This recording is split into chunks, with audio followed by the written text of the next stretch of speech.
the Song Celestial or Bhagavad Gita from the Mahabharata.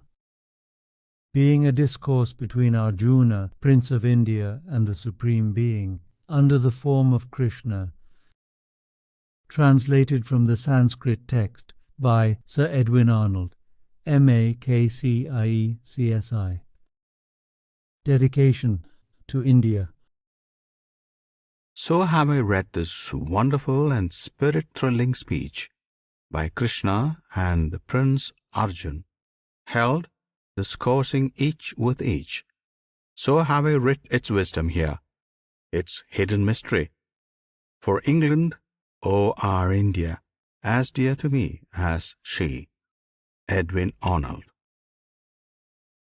Preface.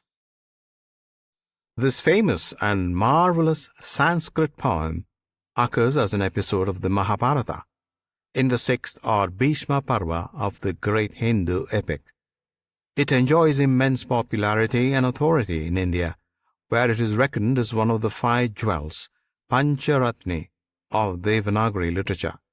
In plain but noble language, it unfolds a philosophical system which remains to this day the prevailing Brahmanic belief, blending as it does the doctrines of Kapila, Patanjali, and the Vedas. So lofty are many of its declarations, so sublime its aspirations, so pure and tender its piety, that Schlegel, after his study of the poem, breaks forth into this outburst of delight and praise towards its unknown author. Larson re-echoes this splendid tribute, and indeed, so striking are some of the moralities here inculcated, and so does the parallelism, ofttimes actually verbal, between its teaching and those of the New Testament, that a controversy has arisen between pundits and missionaries on the point whether the author borrowed from Christian sources or the evangelists and apostles from him. This raises the question of its date, which cannot be positively settled. It must have been inlaid into the ancient epic at a period later than that of the original Mahabharata. But Mr. Kashinath Telang has offered some fair arguments to prove it anterior to the Christian era. The weight of evidence, however, tends to place its composition at about the 3rd century after Christ, and perhaps there are really echoes in this Brahmanic poem of the lessons of Galilee and of the Syrian incarnation. Its scene is the level country between the Yamuna and the Saraswati rivers, now Kurnool and Jind. Its simple plot consists of a dialogue held by Prince Arjuna, the brother of King Yudhishthira, with Krishna, the supreme deity, wearing the disguise of the charioteer. A great battle is impending between the armies of Kauravas and Pandavas, and this conversation is maintained in a war chariot drawn up between the opposing hosts. The poem has been turned into French by Bonhoff, into Latin by Lasson, into Italian by Stanislaw Gatti, into Greek by Galanos, and into English by Mr. Thompson and Mr. Davis, the prose transcript of the last named being truly beyond praise for its fidelity and clearness. Mr. Telang has also published at Bombay a version of its colloquial rhythm, eminently learned and intelligent, but not conveying the dignity or grace of the original. If I venture to offer a translation of the wonderful poem after so many superior scholars, it is in grateful recognition of the help derived from their labors, and because English literature would certainly be incomplete without possessing, in popular form, a poetical and philosophical work so dear to India. There is little else to say which the Song Celestial does not explain for itself. The Sanskrit original is written in the Anustubh meter, which cannot be successfully reproduced for Western ears. I have therefore cast it into our flexible blank verse, changing into lyrical measures where the text itself similarly breaks. For the most part, I believe the sense to be faithfully preserved in the following pages. But Schlegel himself had to say, Ire conditiare bus misam per poiuta fosta, mentim recte divinasse firmare nausema. Those who would read more upon the philosophy of the poem may find an admirable introduction in the volume of Mr. Davis, printed by Messrs. Turbner and Co.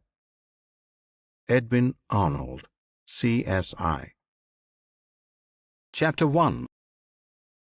Dhritarashtra said, Ranged thus for battle on the sacred plain, on Kurukshetra, say, Sanjaya, say, what wrought my people and the Pandavas?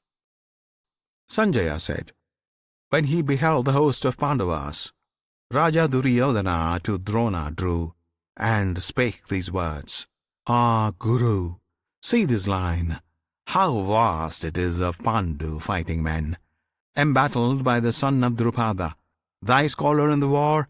Therein stand ranked chiefs like Arjuna, like to Bhima chiefs, benders of bows, Virata, Yayudhan, Drupada, eminent upon his car, Drishtaketu, Chekitan, Kasi stout lord, Purujit, Kuntiboj, and Saivavya, with Yudhamanyu and Utmauj, Subhadra's child and Draupadi's all famed, all mounted on their shining chariots.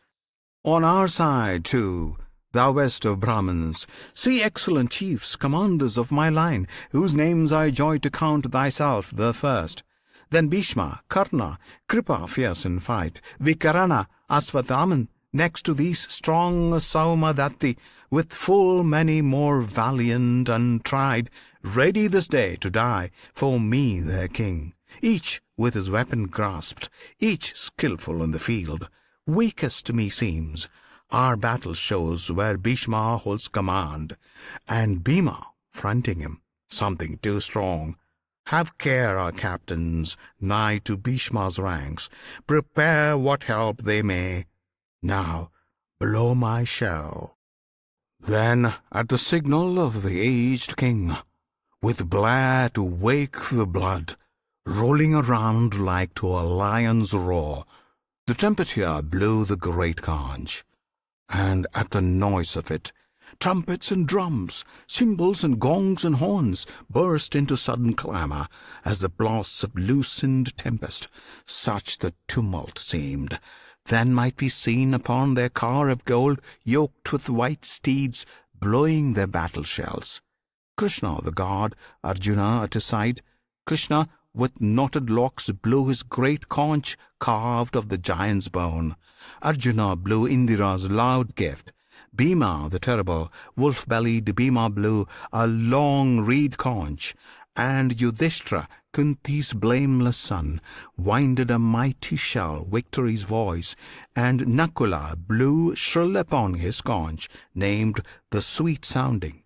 Sahadev on his called gem-bedecked, and Kasi's prince on his, Sikandi on his car, Drishtadyum, Virata, Satyaki, the unsubdued, Drupada with his sons, O Lord of earth, long-armed Subhadra's children, all blew loud, so that the clangor shook their foemen's hearts, with quaking earth and thundering heaven. Then it was, beholding Dhritarashtra's battle set, weapons unsheathing, bows drawn forth, the war instant to break, Arjun, whose ensign badge was Hanuman the monkey, spake this thing to Krishna the divinest charioteer: Drive, dauntless one, to yonder open ground betwixt the armies. I would see more nigh these who will fight with us. Those we must slay today in war's arbitrament, for sure on bloodshed all are bent who throng this plain, obeying Dhritarashtra's sinful son. Thus by Arjuna prayed, O Bharata, between the hosts that heavenly charioteer drove the bright car, reining its milk-white steeds where Bhishma led, and Drona, and their lords. See, spake he to Arjuna, where they stand, thy kindred of the Kurus.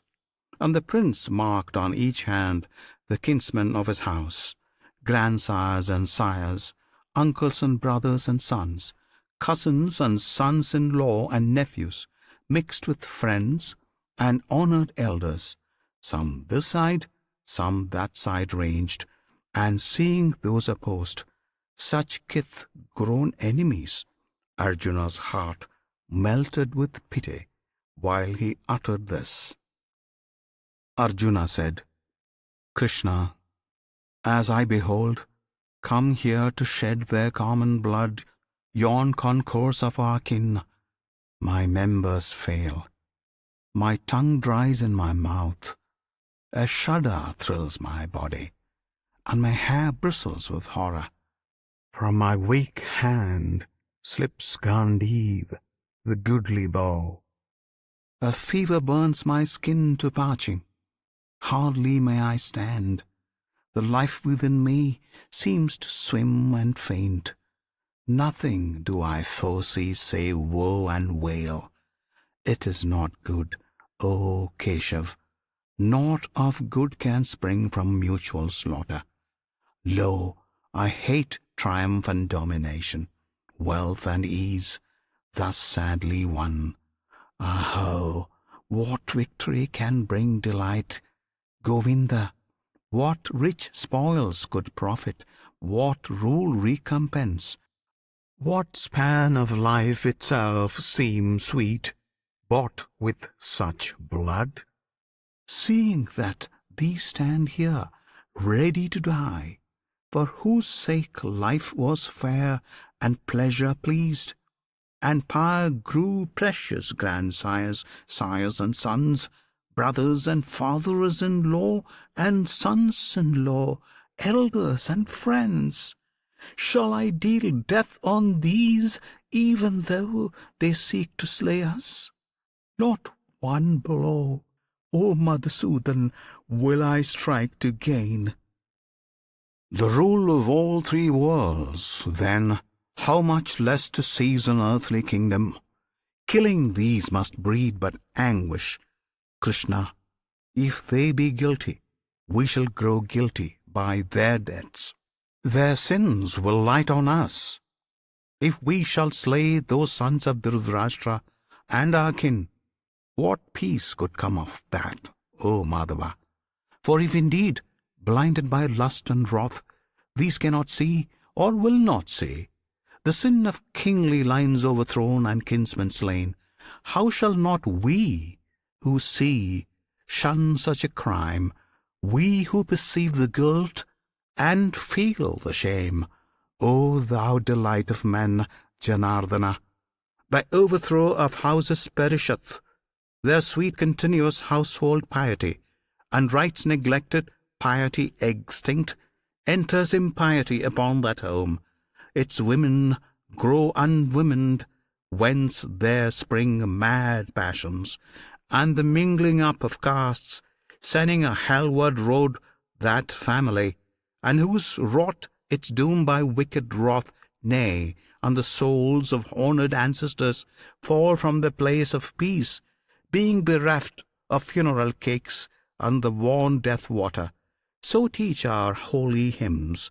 Thus, if we slay kinsfolk and friends for love of earthly power, Ahovath, what an evil fault it were!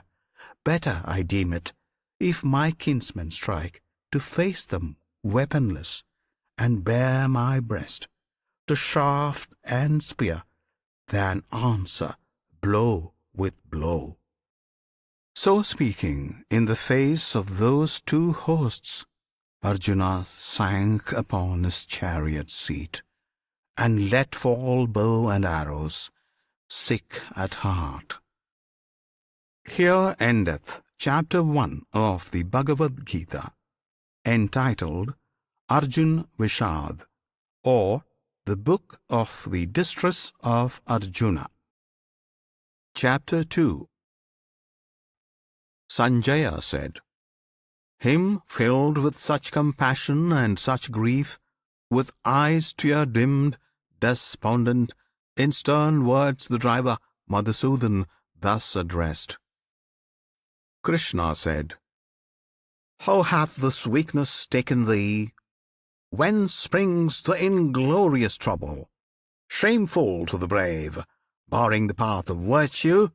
Nay, Arjun, forbid thyself to feebleness. It mars thy warrior name. Cast off the coward fit. Wake, be thyself. Arise, scourge of thy foes." Arjuna said, "How can I, in the battle, shoot with shafts on Bhishma or on Drona, O thou chief, both worshipful, both honorable men? Better to live on beggars' bread with those we love alive, than taste their blood in rich feast spread, and guiltily survive. Ah, where it were, who knows, to be victor or vanquished here, when those confront us angrily, whose death leaves living drear. In pity lost, by doubtings tossed, my thoughts distracted turn to thee, the guide I reverence most, that I may counsel learn. I know not what would heal the grief burnt into soul and sense, if I were earth's unchallenged chief, a god, and these gone thence." Sanjaya said, So spake Arjuna to the Lord of Hearts, and sighing, "I will not fight," held silence then, to whom, with tender smile, O Bharata, while the prince wept despairing twixt those hosts, Krishna made answer in divinest verse. Krishna said, "Thou grievest where no grief should be. Thou speakest words lacking wisdom. For the wise in heart mourn not for those that live, nor those that die. Nor I, nor thou, nor any one of these ever was not, nor ever will not be. For ever and for ever afterwards, all that doth live, lives always. To man's frame as there comes infancy and youth and age, so come there raisings up and layings down of other and of other life abodes, which the wise know and fear not. This that irks thy sense life, thrilling to the elements, bringing thee heat and cold, sorrows and joys, it's brief and mutable. Bear with it, Prince, as the wise bear. The soul which is not moved, the soul that with a strong and constant calm takes sorrow and takes joy indifferently, lives in the life undying. That which is can never cease to be. That which is not will not exist. To see this truth of both is theirs who part essence from accident, substance from shadow. Indestructible, learn thou, the life is, spreading life through all. It cannot anywhere, by any means, be anywise diminished, stayed, or changed. But for these fleeting frames, which it informs with spirit deathless, endless, infinite, they perish. Let them perish, Prince, and fight. He who shall say, Lo, I have slain a man, he who shall think, Lo, I am slain, those both know not. Life cannot slay, life is not slain. Never the spirit was born, the spirit shall cease to be never. Never was time, it was not. End and beginning are dreams. Birthless and deathless and changeless remaineth the spirit for ever. Death hath not touched it at all, dead though the house of it seems. Who knoweth it exhaustless, self-sustained, immortal, indestructible, shall such say, I have killed a man, or caused to kill. Nay, but as when one layeth his worn-out robes away, and taking new ones saith, These will I wear to-day, so putteth by the Spirit lightly its garb of flesh, and passeth to inherit a residence afresh. I say to thee, weapons reach not the life, flame burns it not, waters cannot overwhelm, nor dry winds wither it. Impenetrable, unentered, unassailed, unharmed, untouched, immortal, all arriving, stable, sure, invisible, ineffable, by word and thought, uncompassed, ever all itself. Thus is the soul declared. How wilt thou, then, knowing it so, grieve when thou shouldest not grieve? How if thou hearest that the man new dead is like the man new born, still living man, one same existent spirit? Wilt thou weep? The end of birth is death, the end of death is birth. This is ordained. And mournest thou, chief of the stalwart arm, for what befalls which could not otherwise befall? The birth of living things comes unperceived, the death comes unperceived. Between them beings perceive. What is there sorrowful herein, dear Prince? Wonderful, wistful to contemplate, difficult, doubtful to speak upon, strange and great for tongue to relate, mystical hearing for every one. Nor wotteth man this, what a marvel it is, when seeing and saying and hearing are done. This life within all living things, my Prince, hides beyond harm. Scorn thou to suffer, then, for that which cannot suffer. Do thy part, be mindful of thy name, and tremble not. Naught better can betide a martial soul than lawful war. Happy the warrior to whom comes joy of battle, comes as now, glorious and fair, unsought, opening for him a gateway unto heaven. But if thou shunnest this honourable field, a Kshatriya, if, knowing thy duty and thy task, thou biddest duty and task go by, then shall be sin, and those to come shall speak thee infamy from age to age. But infamy is worse for men of noble blood to bear than death. The chiefs upon their battle chariots will deem 'twas fear that drove thee from the fray. Of those who held thee mighty souled, the scorn thou must abide, while all thine enemies will scatter bitter speech of thee to mock the valour which thou hadst. What fate could fall more grievously than this? Either, being killed, thou wilt win Swarga's safety, or, alive and victor, thou wilt reign an earthly king. Therefore, arise, thou son of Kunti, brace thine arm for conflict, nerve thy heart to meet, as things alike to thee, pleasure or pain, profit or ruin, victory or defeat. So minded, gird thee to the fight, for so thou shalt not sin. Thus far I speak to thee as from the Sankhya unspiritually. Hear now the deeper teaching of the Yog, which holding, understanding, thou shalt burst thy karma bala, the bondage of wrought deeds. Here shall no end be hindered, no hope marred, no loss be feared. Faith, yea, a little faith, shall save thee from the anguish of thy dread. Here, glory of the Kurus, shines one rule, one steadfast rule, while shifting souls have laws many and hard, specious but wrongful deem the speech of those ill-taught ones who extolled the letter of the Vedas, saying, This is all we have or need, being weak at heart with wants, seekers of heaven, which comes, they say, as fruits of good deeds done, promising men much profit in new births for works of faith, in various rites abounding, following whereon large merit shall accrue toward wealth and power.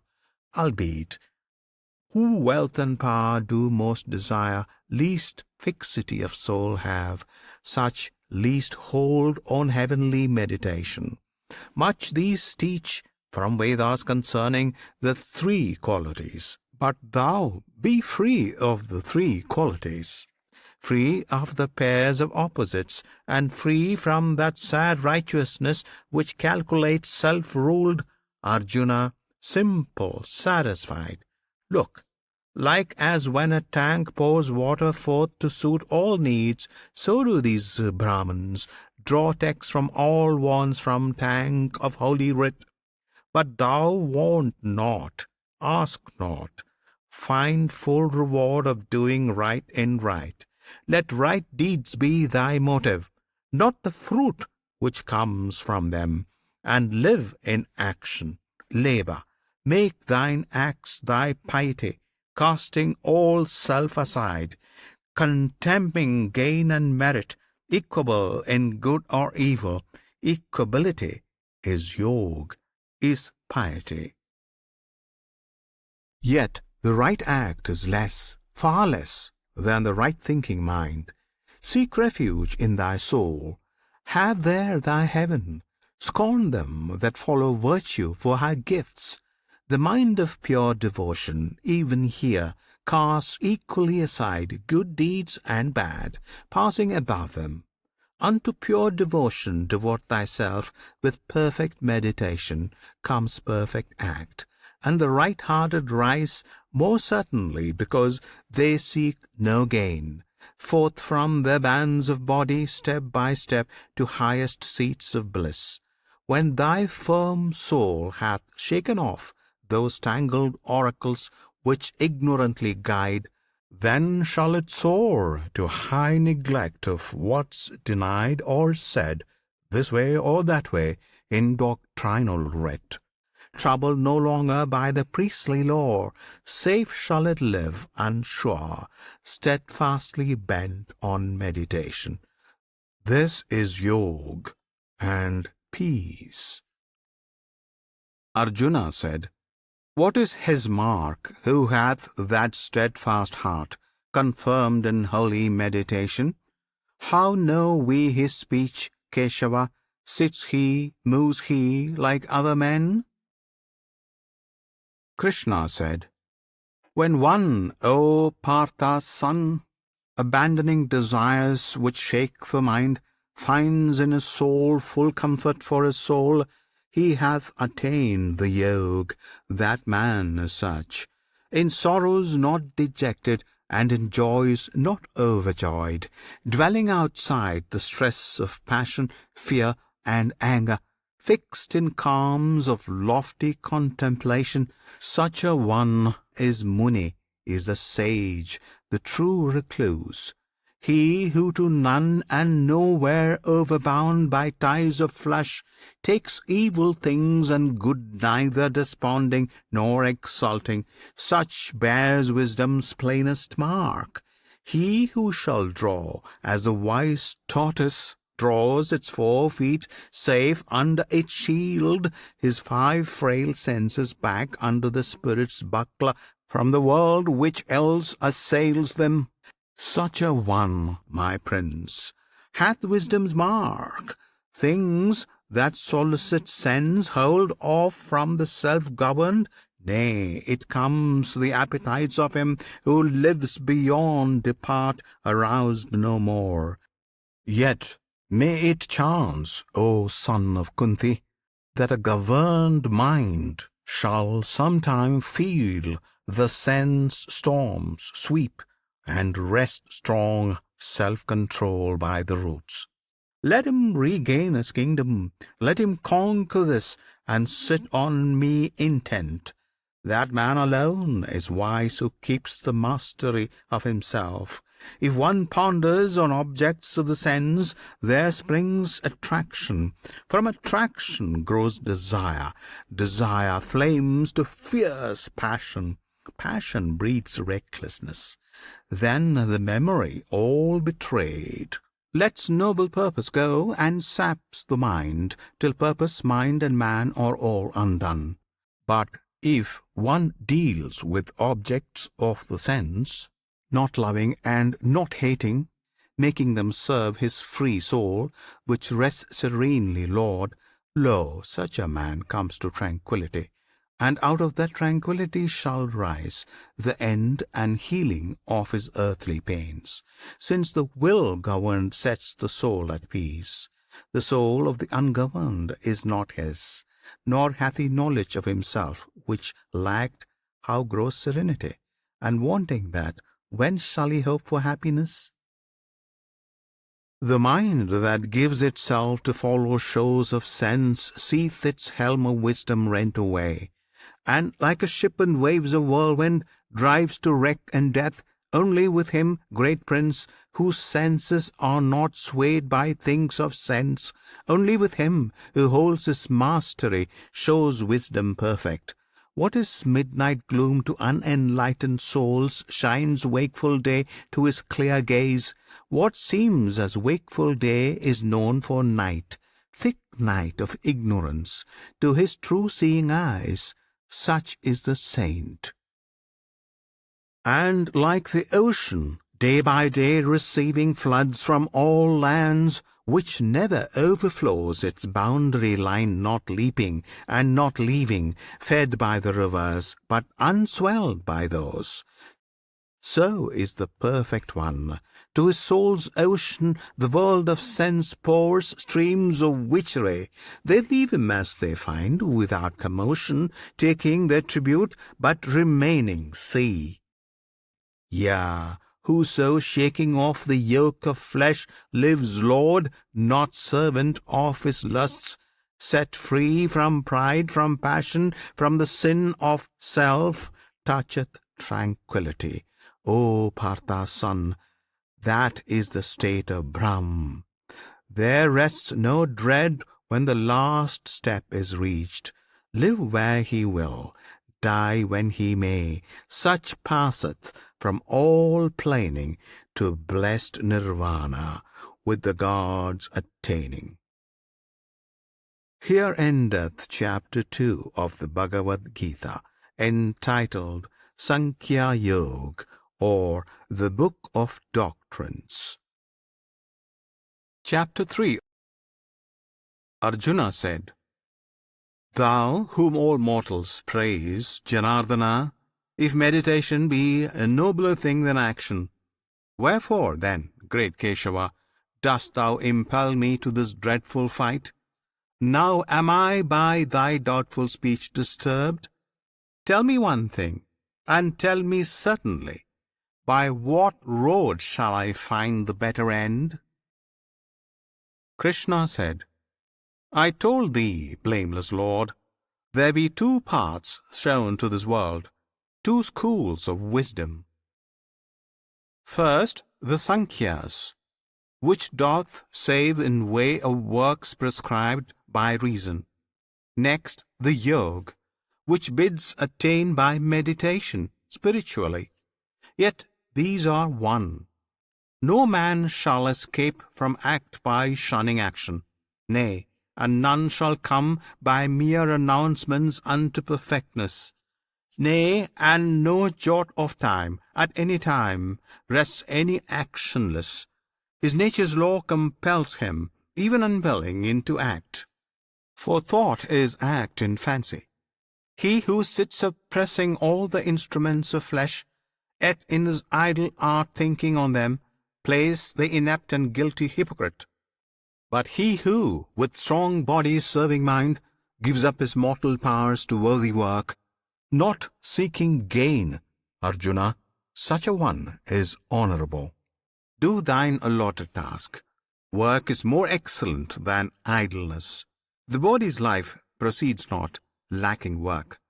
There is a task of holiness to do, unlike world-binding toil, which bindeth not the faithful soul, such earthly duty do free from desire, and thou shalt well perform thy heavenly purpose. Spake Prajapati, in the beginning, when all men were made, and with mankind the sacrifice, do this work, sacrifice, increase and multiply with sacrifice. This shall be Kamaduk, your cow of plenty, giving back her milk of all abundance. Worship the gods thereby. The gods shall yield thee grace. Those meats ye crave, the gods will grant to labour, when it pays tithes in the altar flame. But if one eats fruits of the earth, rendering to kindly heaven no gift of toil, that thief steals from his world. Who eat of food after their sacrifice are quit of fault. But they that spread a feast all for themselves eat sin and drink of sin. By food the living live, food comes of rain, and rain comes by the pious sacrifice, and sacrifice is paid with tithes of toil. Thus action is of Brahma, who is one, the only, all-pervading, at all times present in sacrifice. He that abstains to help the rolling wheels of this great world, glutting his idle sense, lives a lost life, shameful and vain, existing for himself, self-concentrated, serving self alone. No part hath he in aught, nothing achieved. Naught wrought or unwrought toucheth him. No hope of help, for all the living things of earth depends from him. Therefore, thy task prescribed, with spirit unattached gladly perform. Since in performance of plain duty, man mounts to his highest bliss. By works alone Janak and ancient saints reached blessedness. Moreover, for the upholding of thy kind action thou shouldest embrace. What the wise chose, the unwise people take. What best men do, the multitude will follow. Look on me, thou son of Pritha. In the three wide worlds I am not bound to any toil. No height awaits to scale, no gift remains to gain. Yet I act here, and if I acted not earnest and watchful, those that look to me for guidance, sinking back to sloth again because I slumbered, would decline from good, and I should break earth's order and commit her offspring unto ruin. Bharata, even as the unknowing toil, wedded to sense, so let the enlightened toil, sense-freed, but set to bring the world deliverance and its bliss, not sowing in those simple, busy heart seed of despair. Yea, let each play his part in all he finds to do. With unyoked soul all things are everywhere by nature wrought in interaction of the qualities. The fool cheated by self thinks, this I did, and that I wrought. But thou strong-armed prince, a better lessoned mind, knowing the play of visible things within the world of sense, and how the qualities must qualify, standeth aloof even from his acts. The untaught live mixed with them, knowing not nature's way, of highest aims unwitting, slow and dull. Those make thou not to stumble, having the light, but all thy dues discharging, for my sake, with meditation centered inwardly, seeking no profit, satisfied, serene, heedless of issue, fight. They who shall keep my ordinance thus, the wise and willing hearts, have quittance from all issue of their acts. But those who disregard my ordinance, thinking they know not, and fall to loss, confused and foolish, soothe the instructed one doth of his kind, following what fits him most, and lower creatures of their kind, in vain contending against the law. Needs must it be the objects of the sense will stir the sense to like and dislike. Yet the enlightened man yields not to these, knowing them enemies. Finally, this is better, that one do his own task as he may, even though he fail, than take tasks not his own, though they seem good. To die performing duty is no ill, but who seeks other roads shall wander still. Arjuna said, Yet tell me, teacher, by what force doth man go to his ill, unwilling, as if one pushed him that evil path? Krishna said, Karma it is, passion it is, born of the darknesses, which pusheth him, mighty of appetite, sinful and strong is this, man's enemy. As smoke blots the white fire, as clinging rust mars the bright mirror, as the womb surrounds the babe unborn, so is the world of things, foiled, soiled, enclosed in this desire of flesh. The wise fall caught in it. The unresting foe it is of wisdom, wearing countless forms, fair but deceitful, subtle as a flame. Sense, mind, and reason, these, O Kunti's son, are booty for it. In its play with these it maddens man, beguiling, blinding him. Therefore, thou noblest child of Bharata, govern thy heart, constrain the entangled sense, resist the false, soft sinfulness which saps knowledge and judgment. Yea, the world is strong, but what discerns it stronger, and the mind strongest, and high over all the ruling soul? Wherefore, perceiving Him who reigns supreme, put forth full force of soul in thy own soul. Fight, vanquish foes and doubts, dear hero. Slay what haunts thee in fond shapes, and would betray. Here endeth Chapter 3 of the Bhagavad Gita, entitled Karma Yoga, or the Book of Virtue in Work. Chapter 4. Krishna said, This deathless yoga, this deep union, I taught Vivasvata, the Lord of Light. Vivasvata to Manu gave it, he to Ikshavaku, so passed it down the line of all my royal rishis. Then, with years, the truth grew dim and perished. Noble Prince, now once again to thee it is declared, this ancient lore, this mystery supreme, seeing I find thee votary and friend.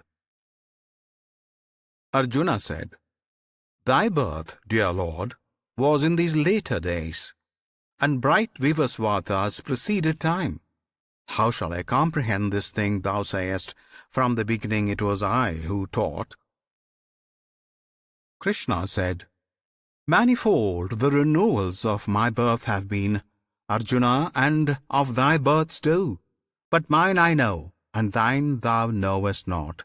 O slayer of thy foes, albeit I be unborn, undying, indestructible, the Lord of all things living, not the less, by Maya, by my magic which I stamp on floating nature forms, the primal vast, I come and go and come. When righteousness declines, O Bharata, when wickedness is strong, I rise from age to age and take visible shape, and move a man with men, succoring the good, thrusting the evil back, and setting virtue on her seat again. Who knows the truth touching my births on earth and my divine work? When he quits the flesh, puts on its load no more, falls no more down to earthly birth, to me he comes, dear Prince. Many there be who come, from fear set free, from anger, from desire, keeping their hearts fixed upon me, my faithful, purified by sacred flame of knowledge. Such as these mix with my being. Whoso worship me, them I exalt. But all men everywhere shall fall into my path, albeit those souls which seek reward for works make sacrifice now to the lower gods. I say to thee, here have they their reward. But I am He made the four castes, and portioned them a place after their qualities and gifts. Yea, I created the reposeful, I that live immortally, made all those mortal birds. For works soil not my essence, being works wrought uninvolved.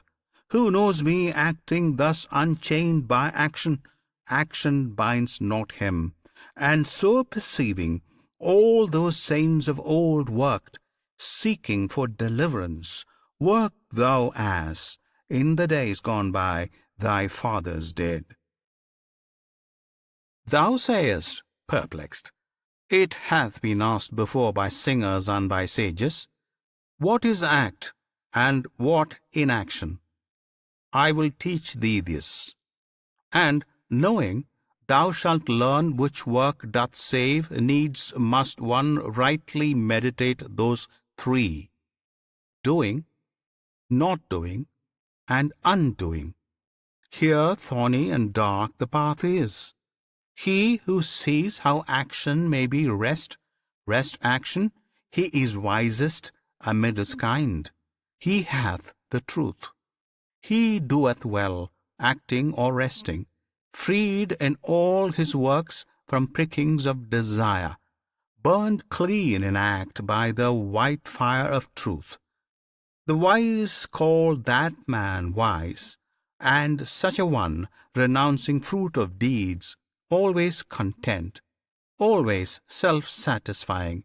If he works, doth nothing that shall stain his separate soul, which, quit of fear and hope, subduing self, rejecting outward impulse, yielding up to body's need nothing save body, dwells sinless amid all sin, with equal calm, taking what may befall by grief unmoved by joy, unenvyingly the same in good and evil fortunes, nowise bound by bond of deeds, nay, but of such a one, whose crave is gone, whose soul is liberate, whose heart is set on truth.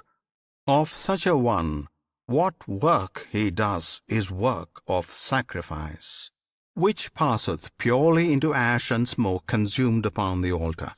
All's then God. The sacrifice is Brahm. The ghee and grain are Brahm. The fire is Brahm. The flesh it eats is Brahm. And unto Brahm attains he who in such office meditates on Brahm. Some votaries there be who serve the gods with flesh and altar smoke, but others some who, lighting subtler fires, make purer rite with will of worship. Of the which be they who, in white flame of continence, consume joys of the sense, delights of eye and ear, forgoing tender speech and sound of song, and they who, kindling fires with torch of truth, burn on a hidden altar stone the bliss of youth and love, renouncing happiness, and they who lay for offering there their wealth, their penance, meditation, piety, their steadfast reading of the scrolls, their low painfully gained with long austerities, and they who, making silent sacrifice, draw in their breath to feed the flame of thought, and breathe it forth to waft the heart on high, governing the vantage of each entering air, lest one sigh pass which helpeth not the soul, and they who, day by day denying needs, lay life itself upon the altar flame, burning the body worn. Lo, all these keep the rite of offering, as if they slew victims, and all thereby efface such sin. Yea, and who feed on the immortal food left of such sacrifice, to Brahma pass, to the unending. But for him that makes no sacrifice, he hath nor part nor lot even in the present world. How should he share another, O thou glory of thy line? In sight of Brahma, all these offerings are spread and are accepted. Comprehend that all proceed by act. For knowing this, thou shalt be quit of doubt. The sacrifice which knowledge pays is better than gifts offered by wealth. Since gifts' worth, O my prince, lies in the mind which gives, the will that serves, and these are gained by reverence, by strong search, by humble heed of those who see the truth and teach it. Knowing truth, thy heart no more will ache with error, for the truth shall show all things subdued to thee, as thou to me. Moreover, son of Pandu, wert thou worst of all wrongdoers, this fair ship of truth should bear thee safe and dry across the sea of thy transgressions. As the kindled flame feeds on the fuel till it sinks to ash, so unto ash, Arjuna, unto naught the flame of knowledge wastes works draws away. There is no purifier like thereto in all this world, and he who seeketh it shall find it, being grown perfect in himself. Believing, he receives it when the soul masters itself, and cleaves to truth, and comes, possessing knowledge, to the higher peace, the uttermost repose. But those untaught, and those without full faith, and those who fear are shent, no peace is here or otherwhere, no hope, no happiness for whoso doubts.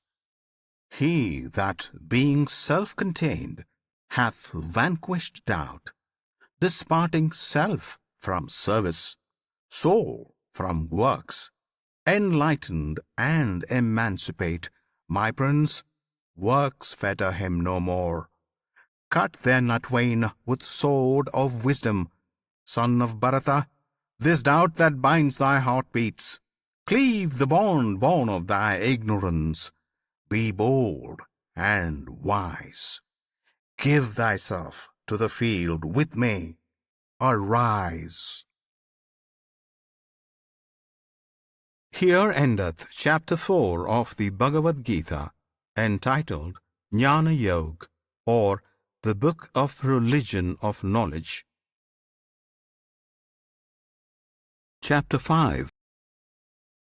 Arjuna said, Yet, Krishna, at the one time thou dost laud surcease of works, and at another time service through work. Of these twain, plainly tell which is the better way.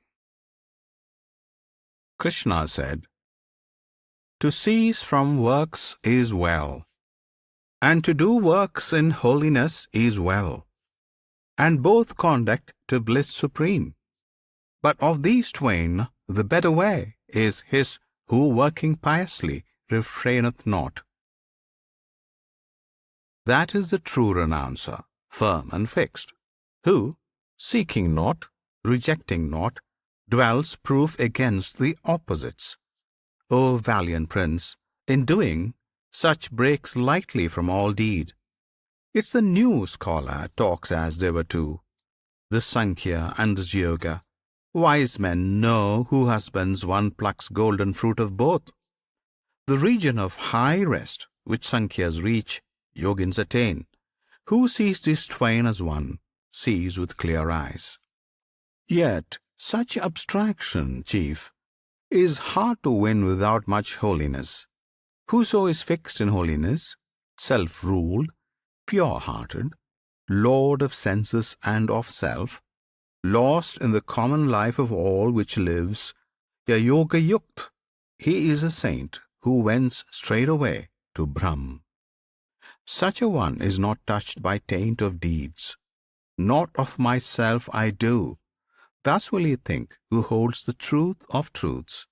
In seeing, hearing, touching, smelling, when he eats, or goes, or breathes, slumbers or talks, holds fast or loosens, opens his eyes or shuts, always assured, this is the sense world plays with senses.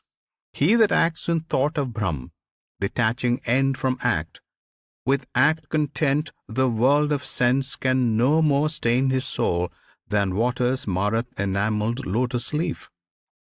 With life, with heart, with mind, nay, with the help of all five senses, letting selfhood go, Yogins toil ever towards their soul's release. Such votaries, renouncing fruit of deeds, gain endless peace. The unvowed, the passion bound, seeking a fruit from works, are fastened down. The embodied sage, withdrawn within his soul, at every act sits godlike in the town which hath 9 gateways, neither doing aught nor causing any deed. This world's Lord makes neither the work, nor passion for work, nor lust for fruit of work. The man's own self pushes to these. The master of this world takes on himself the good or evil deeds of no man dwelling beyond. Mankind errs here by folly, darkening knowledge. But for whom that darkness of the soul is chased by light, splendid and clear shines manifest the truth, as if a sun of wisdom sprang to shed its beams of dawn. Him meditating still, him seeking, with him blended, stayed on him, the souls illuminated take that road which hath no turning back, their sins flung off by strength of faith. Who will may have this light, who hath it sees. To him who wisely sees, the Brahman with his scrolls and sanctities, the cow, the elephant, the unclean dog, the outcast gorging dog's meat, are all one. The world is overcome, even here, by such as fix their faith on unity. The sinless Brahma dwells in unity, and they in Brahma. Be not overglad attaining joy, and be not oversad encountering grief, but stayed on Brahma, still constant, let each abide. The sage, whose soul holds off from outer contacts, in himself finds bliss. To Brahma joined by piety, his spirit tastes eternal peace. The joys springing from sense life are but quickening wombs, which breed sure griefs. Those joys begin and end. The wise mind takes no pleasure, Kunti's son, in such as those. But if a man shall learn, even while he lives and bears his body's chain, to master lust and anger, he is blessed. He is the Yukta. He hath happiness, contentment, light within. His life is merged in Brahma's life. He doth Nirvana touch. Thus go the Rishis unto rest, who dwell with sins effaced, with doubts at end, with hearts governed and calm. Glad in all good they live, nigh to the peace of God. And all those live who pass their days exempt from greed and wrath, subduing self and senses, knowing the soul. The saint who shuts outside his placid soul all touch of sense, letting no contact through, whose quiet eyes gaze straight from fixed brows, whose outward breath and inward breath are drawn equal and slow through the nostrils still and close, that one with organs, heart and mind constrained, bent on deliverance, having put away passion and fear and rage, hath even now obtained deliverance, ever and ever freed. Yea, for he knows me who am he that heeds the sacrifice and worship, God revealed, and he who heeds not, being Lord of worlds, lover of all that lives, God unrevealed, wherein who will shall find surety and shield. Here ends Chapter 5 of the Bhagavad Gita, entitled Karma Sannyasa Yoga, or the Book of Religion by Renouncing Fruit of Works. Chapter 6. Krishna said, Therefore, who doeth work rightful to do, not seeking gain from work, that man, O Prince, is sannyasi and yogi both in one. And he is neither who lights not the flame of sacrifice, nor setteth hand to task. Regard as true renouncer him that makes worship by work. For who renounceth not, works not as yogin. So is that well said. By works the votary doth rise to faith, and saintship is the ceasing from all works, because the perfect yogin acts, but acts unmoved by passions and unbound by deeds, setting result aside. Let each man raise the self by soul, not trample down his self. Since soul that is self's friend may grow self's foe. Soul is self's friend when self doth rule over self. But self turns enemy if soul's own self hates self as not itself. The sovereign soul of him who lives self-governed and at peace is centered in itself, taking alike pleasure and pain, heat, cold, glory and shame. He is the yogi. He is yukta, glad with joy of light and truth, dwelling apart upon a peak, with senses subjugate whereto the clod, the rock, the glistening gold show all as one. By this sign he is known, being of equal grace to comrades, friends, chance comers, strangers, lovers, enemies, aliens and kinsmen, loving all alike, evil or good.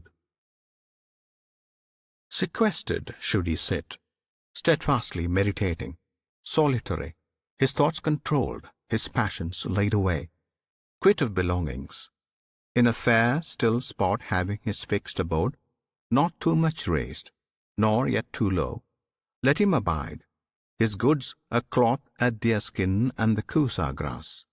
There, setting hoard his mind upon the One, restraining heart and senses, silent, calm, let him accomplish yoga, and achieve pureness of soul, holding immovable body and neck and head, his gaze absorbed upon his nose end, rapt from all around, tranquil in spirit, free of fear, intent upon his brahmacharya vow, devout musing on me, lost in the thought of me. That yogin, so devoted, so controlled, comes to the peace beyond, my peace, the peace of high nirvana. But for earthly needs, religion is not his who too much fasts or too much feasts, nor his who sleeps away an idle mind, nor his who wears to waste his strength in vigils.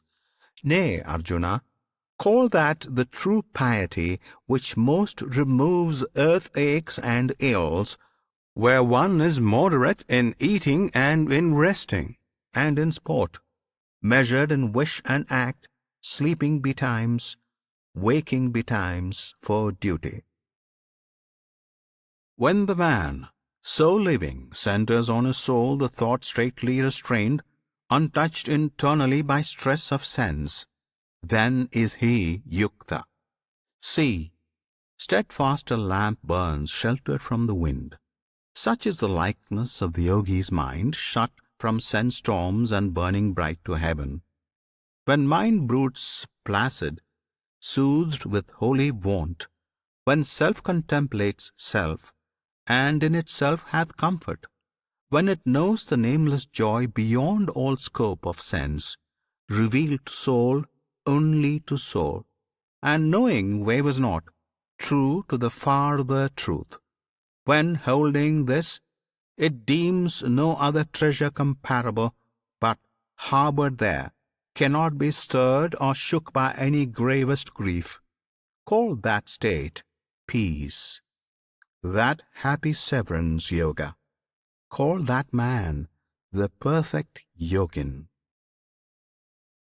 Steadfastly the will must toil thereto, till efforts end in ease, and thought has passed from thinking, shaking off all longings bred by dreams of fame and gain, shutting the doorways of the senses close with watchful ward. So, step by step, it comes to gift of peace assured and heart assuaged. When the mind dwells self-wrapped, and the soul broods cumberless, But as often as the heart breaks, wild and wavering, from control, so oft let him recurb it. Let him rein it back to the soul's governance. For perfect bliss grows only in the bosom tranquilized, the spirit passionless, purged from offence, vowed to the Infinite. He who thus vows his soul to the Supreme Soul, quitting sin, passes unhindered to the endless bliss of unity with Brahma. He so vowed, so blended, sees the life soul resident in all things living, and all living things in that life soul contained. And whoso thus discerneth me in all, and all in me, I never let him go, nor loseth he hold upon me. But dwell he where he may, whatever his life, in me he dwells and lives, because he knows and worships me, who dwell in all which lives, and cleaves to me in all. Arjuna, if a man sees everywhere, taught by his own similitude, one life, one essence in the evil and the good, hold him a yogi, yea, well perfected. Arjuna said, Slayer of Madhu, yet again, this yoga, this peace, derived from equanimity, made known by thee, I see no fixity therein, no rest, because the heart of men is unfixed. Krishna, rash, tumultuous, wilful and strong, it were all one, I think, to hold the wayward wind as tame man's heart. Krishna said, Hero long-armed, beyond denial, hard man's heart is to restrain, and wavering, yet made grow restrained by habit. Prince, by want of self-command, this yoga, I say, cometh not lightly to the ungoverned ones. But he who will be master of himself shall win it, if he stoutly strive thereto. Arjuna said, And what road goeth he who, having faith, fails, Krishna, in the striving, falling back from holiness, missing the perfect rule? Is he not lost, straying from Brahma's light, like the vain cloud which floats twixt earth and heaven when lightning splits it, and it vanisheth? Fain would I hear thee answer me herein, since, Krishna, none save thou can clear the doubt. Krishna said, He is not lost, thou son of Pritha. No, nor earth nor heaven is forfeit even for him, because no heart that holds one right desire treadeth the road of loss. He who should fail, desiring righteousness, cometh at death unto the region of the just, dwells there measureless years, and being born anew, beginneth life again in some fair home amid the mild and happy. It may chance he doth descend into a yogin house on virtue's breast, but that is rare. Such birth is hard to be obtained on this earth, chief. So hath he back again what heights of heart he did achieve, and so he strives anew to perfectness, with better hope, dear Prince. For by the old desire he is drawn on unwittingly, and only to desire the purity of Yoga is to pass beyond the Sabadharma, the spoken Ved. But being Yogi, striving strong and long, purged from transgressions, perfected by births following on births, he plants his feet at last upon the farther path. Such as one ranks above ascetics, higher than the wise, beyond achievers of vast deeds. Be thou Yogi Arjuna, and of such believe. Truest and best is he who worships me with inmost soul, stayed on my mystery. Here endeth Chapter 6 of the Bhagavad Gita, entitled Atma Sanyama Yoga, or the Book of Religion by Self-Restraint. Chapter 7 Krishna said, Learn now, dear Prince, how, if thy soul be set ever on me, still exercising yoga, still making me thy refuge, thou shalt come most surely unto perfect hold of me. I will declare to thee that utmost law, whole and particular, which, when thou knowest, leaveth no more to know here in this world. Of many thousand mortals, one perchance striveth for truth, and of those few that strive, nay, and rise high, one only, here and there, knoweth me, as I am, the very truth.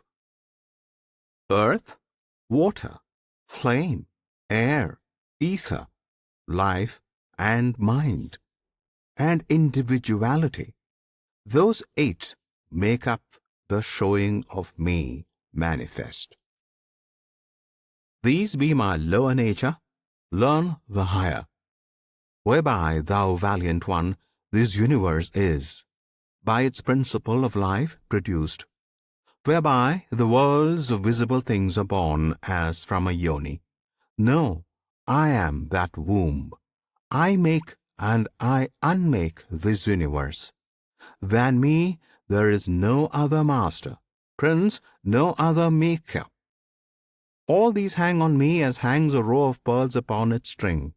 I am the fresh taste of the water, I the silver of the moon, the gold of the sun, the word of worship in the Vedas, the thrill that passeth in the ether, and the strength of man's shed seed.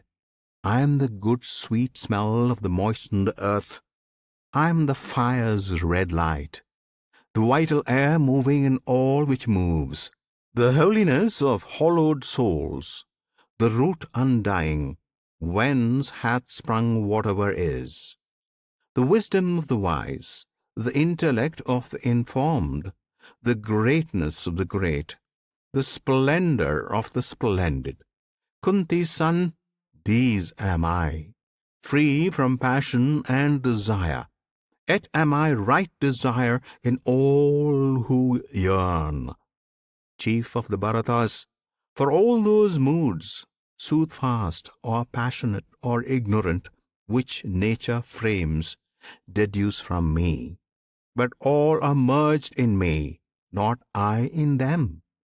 The world, deceived by those three qualities of being, wooteth not me who am outside them all, above them all, eternal. Hard it is to pierce that veil divine of various shows which hideth me, yet they who worship me pierce it and pass beyond. I am not known to evildoers, nor to foolish ones, nor to the base and churlish, nor to those whose mind is cheated by the show of things, nor those that take the way of the Asuras. Four sorts of mortals know me: he who weeps, Arjuna, and the man who yearns to know, and he who toils to help, and he who sits certain of me, enlightened. Of these four, O Prince of India, highest, nearest, best that last is the devout soul, wise intent upon the One. Dear above all am I to him, and he is dearest unto me. All four are good, and seek me. But mine own, the true of heart, the faithful, stayed on me, taking me as their utmost blessedness. They are not mine, but I, even I myself. At the end of many births to me they come. Yet hard the wise Mahatma is to find, that man who saith, all is Vasudev. There be those, too, whose knowledge, turned aside by this desire or that, gives them to serve some lower gods, with various rites, constrained by that which mouldeth them. Unto all such, worship what shrine they will, what shapes, in faith, it's I who give them faith. I am content. The heart, thus asking favour from its God, darkened but ardent, hath the end it craves, the lesser blessing, but it's I who give. Yet soon is withered what small fruit they reap. Those men of little minds, who worship so, go where they worship, passing with their gods. But mine come unto me. Blind are the eyes which deemeth the unmanifested manifest, not comprehending me in my true self, imperishable, viewless, undeclared, hidden behind my magic veil of shows. I am not seen by all. I am not known, unborn and changeless to the idle world. But I, Arjuna, know all things which were, and all which are, and all which are to be, albeit not one among them knoweth me. By passion for the pairs of opposites, by those twain snares of like and dislike, Prince, all creatures live bewildered, save some few who, quit of sins, wholly inact, informed, freed from the opposites, and fixed in faith, cleave unto me. Who cleave, who seek in me refuge from birth and death, those have the truth. Those know me, Brahma, know me, Soul of souls, the Adi Atman, know Karma, my work, know I am Adi Bhuta, Lord of life, and Adi Daiva, Lord of all the gods, and Adi Yajna, Lord of sacrifice. Worship me well, with hearts of love and faith, and find and hold me in the hour of death. Here endeth Chapter 7 of the Bhagavad Gita, entitled Vijnana Yoga, or the Book of Religion by Discernment. Chapter 8. Arjuna enquired, Who is that Brahma? What that Soul of souls, the Adi Atman? What, thou best of all? Thy work, the Karma? Tell me what it is thou namest Adi Bhuta. What again means Adi Daiva? Yea, and how it comes thou canst be Adi Daiva in thy flesh? Slayer of Madhu, further, make me know how good men find thee in the hour of death. Krishna said, I, Brahma, am the one eternal God, and Adi Atman is my being's name, the Soul of souls. What goeth forth from me, causing all life to live, is Karma called. And manifested in divided forms, I am the Adi Bhuta, Lord of lives, and Adi Daiva, Lord of all the gods, because I am Purusha who begets, and Adi Yajna, Lord of sacrifice. I, speaking with thee in this body here, am thou embodied one, for all the shrines flame unto me. And at the hour of death, he that hath meditated me alone, and putting off his flesh, comes forth to me, enters into my being, doubt thou not. But if he meditated otherwise at hour of death, in putting off the flesh, he goes to what he looked for, Kunti's son, because the soul is fashioned to its like. Have me then in thy heart always, and fight. Thou too, when heart and mind are fixed on me, shalt surely come to me. All come who cleave with never wavering will of firmest faith, owning none other gods. All come to me, the uttermost Purusha, holiest. Whoso hath known me, Lord of sage and singer, ancient of days, of all the three worlds, stay, boundless, but unto every atom bringer of that which quickens it, whoso, I say, hath known my form, which passeth mortal knowing, seen my effulgence, which no eye hath seen, than the sun's burning gold more brightly glowing, dispersing darkness, unto him hath been.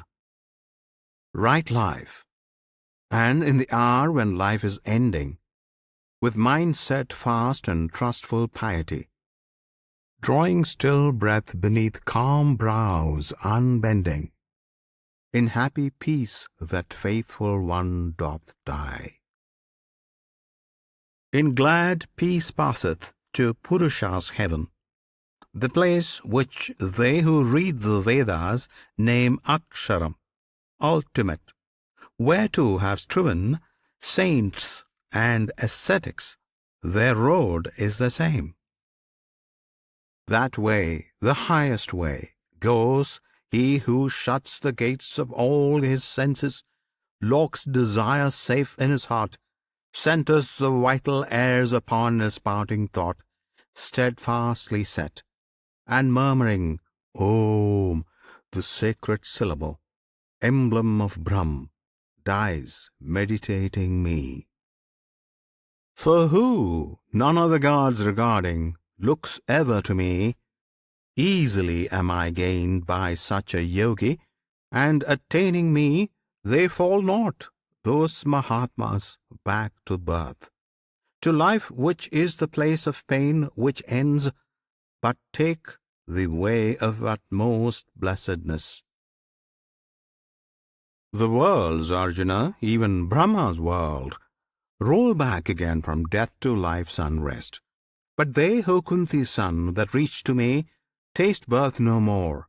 If you know Brahma's day, which is 1,000 yugas, if you know the 1,000 yugas making Brahma's night, then know ye day and night as he doth know. When that vast dawn doth break, the invisible is brought anew into the visible. When that deep night doth darken, all which is fades back again to Him who sent it forth. Yea, this vast company of living things, again and yet again produced, expires at Brahma's nightfall, and at Brahma's dawn riseth without its will to life new born. But higher, deeper, innermost, abides another life, not like the life of sense, escaping sight, unchanging. This endures when all created things have passed away. This is that life named the Unmanifest, the Infinite, the All, the Uttermost. Thither arriving, none return. That life is mine, and I am there. And, Prince, by faith which wanders not, there is a way to come thither. I, the Purusha, I who spread the universe around me, in whom dwell all living things, may so be reached and seen. Richer than holy fruit on Vedas growing, greater than gifts, better than prayer or fast, such wisdom is. The yogi, this way knowing, comes to the utmost perfect peace at last. Here endeth Chapter 8 of the Bhagavad Gita, entitled Akshara Parabrahm Yog, or the Book of Religion by Devotion to the One Supreme God. Chapter 9. Krishna said, Now will I open unto thee, whose heart rejects not, that last lore, deepest concealed, that farthest secret of my heavens and earths, which but to know shall set thee free from ills, a royal lore, a kingly mystery. Yea, for the soul such light as purgeth it from every sin, a light of holiness with inmost splendor shining, plain to see, easy to walk by, inexhaustible. They that receive not this, failing in faith to grasp the greater wisdom, reach not me, destroyer of thy foes. They sink anew into the realm of flesh, where all things change. By me the whole vast universe of things is spread abroad. By me, the unmanifest. In me are all existences contained, not I in them. Yet they are not contained, those visible things. Receive and strive to embrace the mystery majestical. My being, creating all, sustaining all, still dwells outside of all. See, as the shoreless airs move in the measureless space, but are not space, and space were space without the moving airs, so all things are in me, but are not I. At the closing of each kalpa, Indian Prince, all things which be back to my being come at the beginning of each kalpa, all issue new-born from me. By energy and help of Prakriti, my outer self, again and yet again I make go forth the realms of visible things, without their will, all of them by the power of Prakriti. Yet these great makings, Prince, involve me not, enchain me not. I sit apart from them, other and higher and free, no wise attached. Thus doth the stuff of worlds moulded by me bring forth all that which is, moving or still, living or lifeless. Thus the worlds go on. The minds untaught mistake me, veiled in form, not see they of my secret presence, not of my hid nature, ruling all which lives, vain hopes pursuing, vain deeds doing, fed on vainest knowledge, senselessly they seek an evil way, the way of brutes and fiends. But my Mahatmas, those of noble soul who tread the path celestial, worship me with hearts unwandering, knowing me the source, the eternal source of life.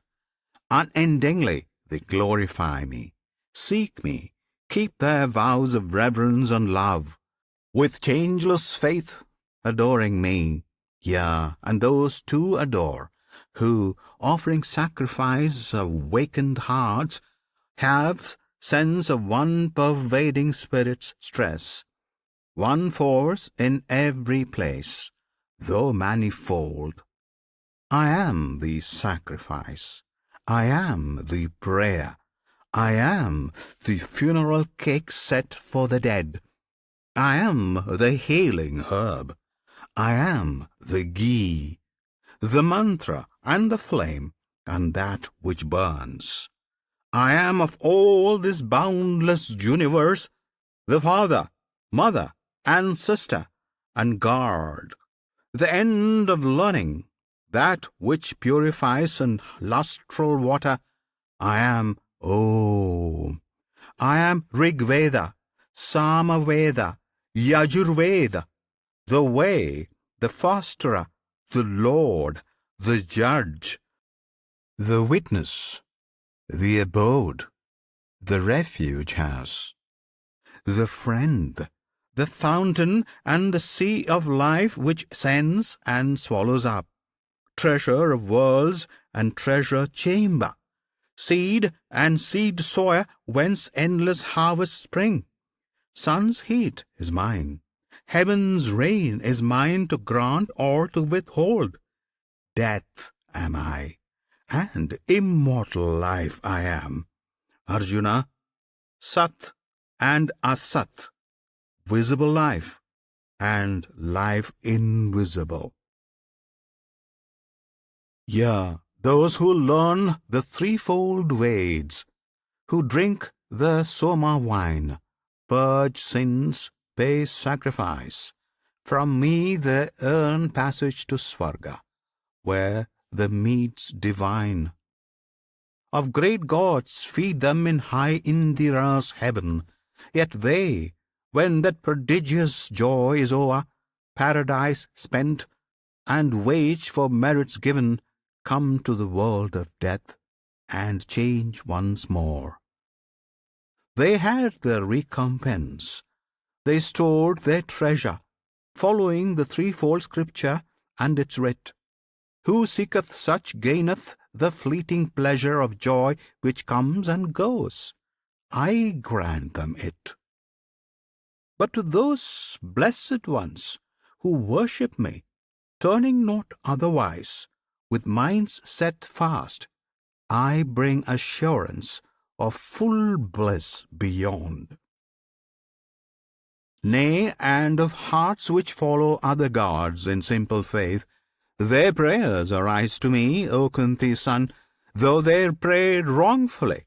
For I am the receiver and the Lord of every sacrifice, which these know not rightfully, so they fall to earth again. Who follow gods go to their gods. Who vow their soul to Pithras go to Pithras. Minds to evil Bhutas given o'er sing to the Bhutas. And whoso loveth me cometh to me. Whoso shall offer me in faith and love a leaf, a flower, a fruit, water poured forth, that offering I accept, lovingly made with pious will. Whatever thou doest, Prince, eating or sacrificing, giving gifts, praying or fasting, let it all be done for me as mine. So shalt thou free thyself from karma bandh, the chain which holdeth men to good and evil issue.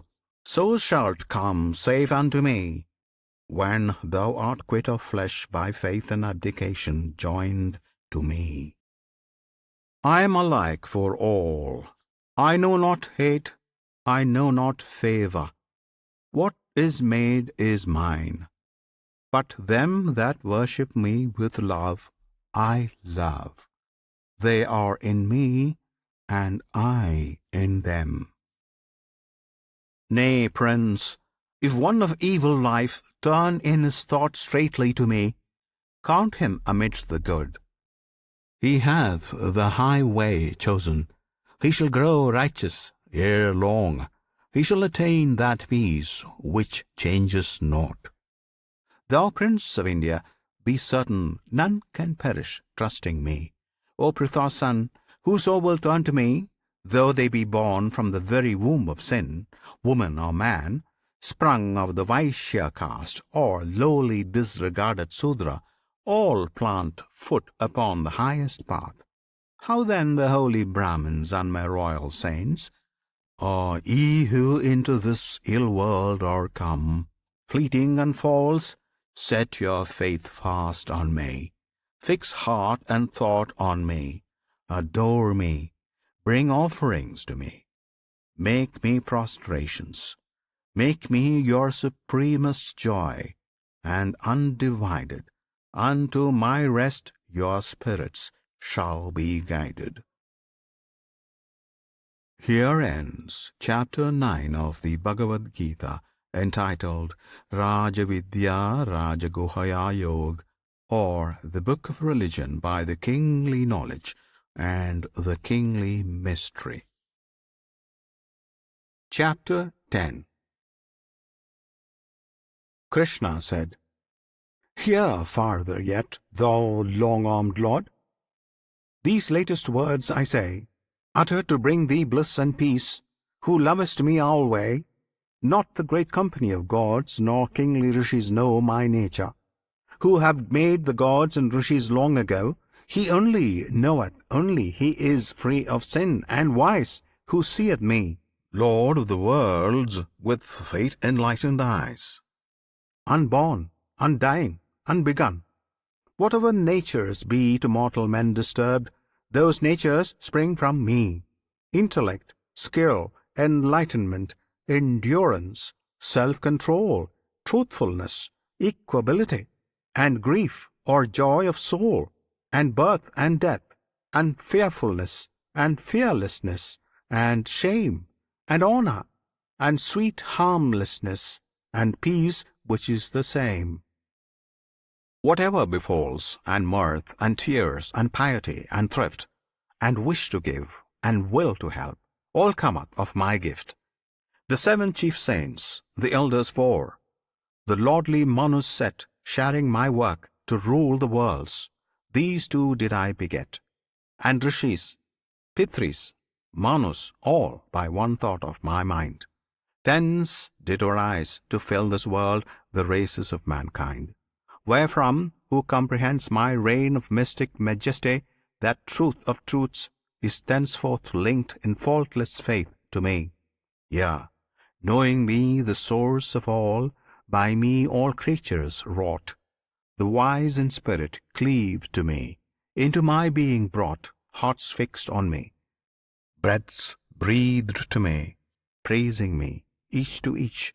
So have they happiness and peace, with pious thought and speech, and unto these, thus serving well, thus loving ceaselessly, I give a mind of perfect mood, whereby they brought me, and all for love of them, within their darkened souls I dwell, and with bright rays of wisdom's lamp their ignorance dispel. Arjuna said, Yes, thou art Parabrahm, the high abode, the great purification.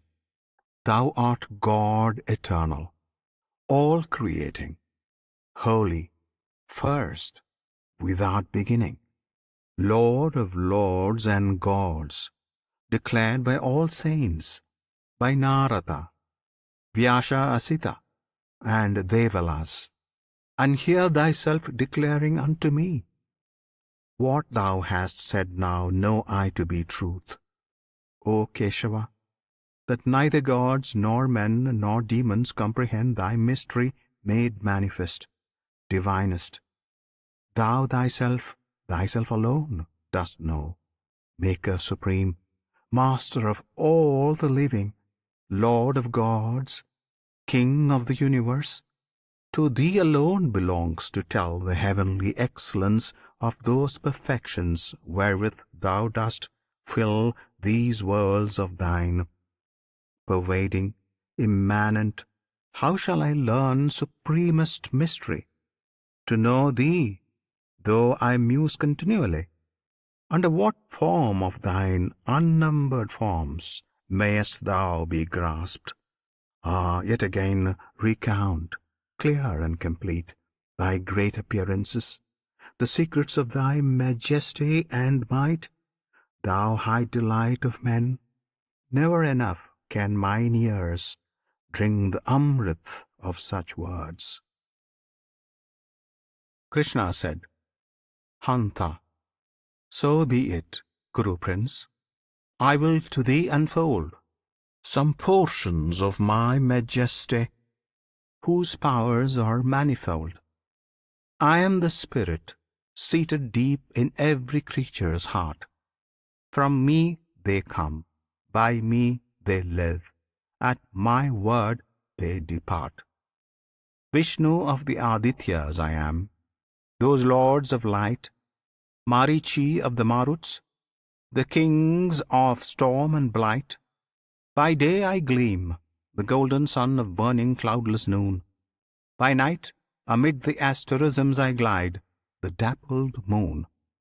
Of Vedas I am Samaved, of gods in Indira's heaven, Vasava.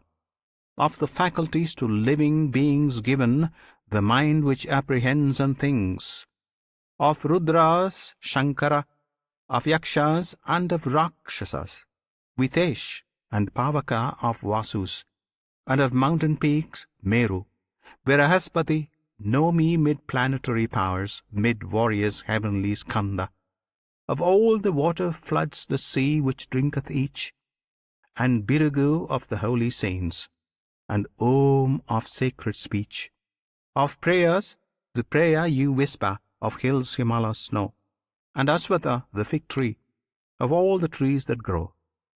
Of the Devarishis, Narada, and Chitrath of them that sing in heaven, and Kapila of Munis, and the gem of flying steeds, Uchashvaras, from Amrit wave which burst, of elephants Airavata, of males the best and first, of weapons heaven's hot thunderbolt, of cows white Kamaduk, from whose great milky udder teats all heart's desires are stroke, Vasuki of the serpent tribes, round Mandaras entwined, and thousand-fanged Ananta, on whose broad coils reclined leans Vishnu, and of water things Varuna, Aryam of Pitris, and of those that judge Yama, the judge I am, of Daityas dread Prahalada, of what meters days and years, time's self I am, woodland beasts, buffaloes, deers, and bears, the lordly painted tiger, of birds the vast Garud, the whirlwind mid the winds, mid chiefs Rama with blood imbrued, Makars mid fishes of the sea, and Ganges mid the streams. Yea, first and last, the centre of all which is or seems I am, Arjuna, wisdom supreme of what is wise, words on the uttering lips I am, and eyesight of the eyes, and A of written characters, Dvandva of knitted speech, and endless life and boundless love, whose power sustaineth each, and bitter death which seizes all, and joyous sudden birth which brings to light all beings that ought to be on earth.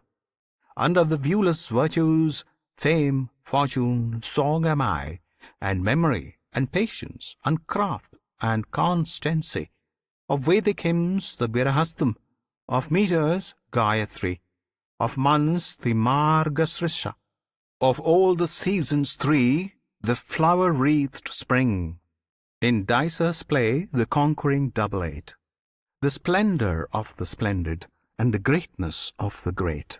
Victory I am, and action, and the goodness of the good, and Vasudeva of Vrishni's race, and of this Pandu brood, thyself, yea, my Arjuna, thyself, for thou art mine, of poets Usana, of saints Vyasa, sage divine, the policy of conquerors, the potency of kings, the great unbroken silence in learning's secret things, the lore of all the learned, the seed of all which springs, living or lifeless, still or stirred, whatever beings be, none of them is in all the worlds, but it exists by me. Nor tongue can tell, Arjuna, nor end of telling come of these my boundless glories, whereof I teach thee some. For wheresoever is wondrous work, and majesty, and might, from me hath all proceeded. Receive thou this aright. Yet how shouldest thou receive, O Prince, the vastness of this word? I, who am all, and made it all, abide its separate Lord. Here endeth Chapter 10 of the Bhagavad Gita, entitled Vibhuti Yoga, or the Book of Religion by the Heavenly Perfections. Chapter 11. Arjuna said, This, for my soul's peace, have I heard from thee, the unfolding of the mystery supreme, named Adhyatman, comprehending which my darkness is dispelled. For now I know, O lotus-eyed, whence is the birth of men, and whence their death, and what the majesties of thine immortal rule. Fain would I see, as thou thyself declarest it, Sovereign Lord, the likeness of that glory of thy form wholly revealed. O thou divinest one, if this can be, if I may bear the sight, make thyself visible. Lord of all prayers, show me thy very self, the eternal eternal God. Krishna said, Gaze, then, thou son of Pritha, I manifest for thee those 100,000 shapes that clothe my mystery. I show thee all my semblances, infinite, rich, divine, my changeful hues, my countless forms. See, in this face of mine, Adityas, Vasus, Rudras, Aswins, and Maruts. See wonders unnumbered, Indian prince, revealed to none save thee. Behold, this is the universe. Look, what is live and dead I gather all in one, in me. Gaze, as thy lips have said, on God eternal, very God.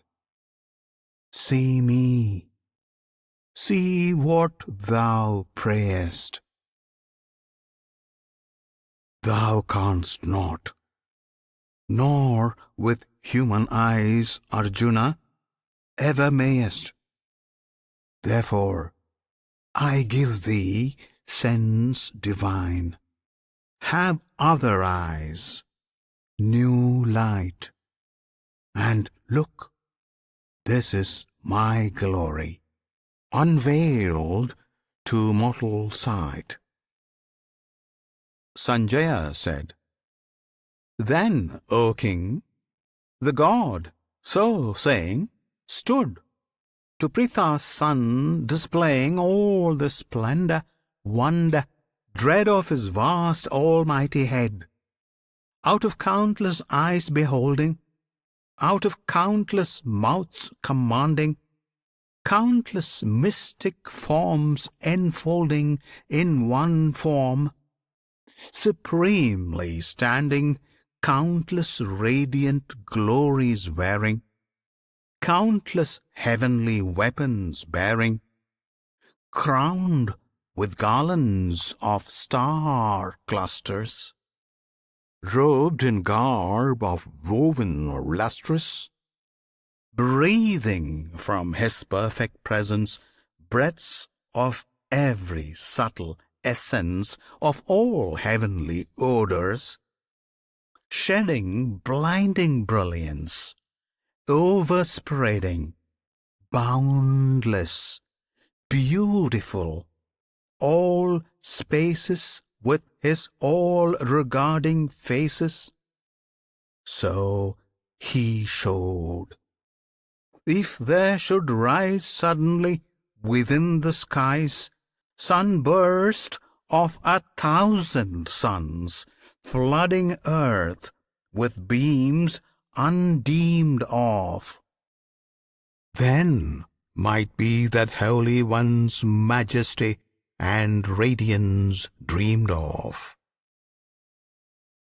So did Pandu's son behold all this universe enfold all its huge diversity into one vast shape, and be visible and viewed and blended in one body, subtle, splendid, nameless, the all-comprehending God of gods, the never-ending Deity. But, sore amazed, thrilled, overfilled, dazzled, and dazed, Arjuna knelt and bowed his head and clasped his palms and cried and said, Arjuna said, Yeah, I have seen, I see, Lord, all is wrapped in Thee. The gods are in Thy glorious frame. The creatures of earth and heaven and hell in Thy divine form dwell, and in Thy countenance shine all the features of Brahma, sitting lone upon his lotus throne, of saints and sages, and the serpent races Ananta Vasuki.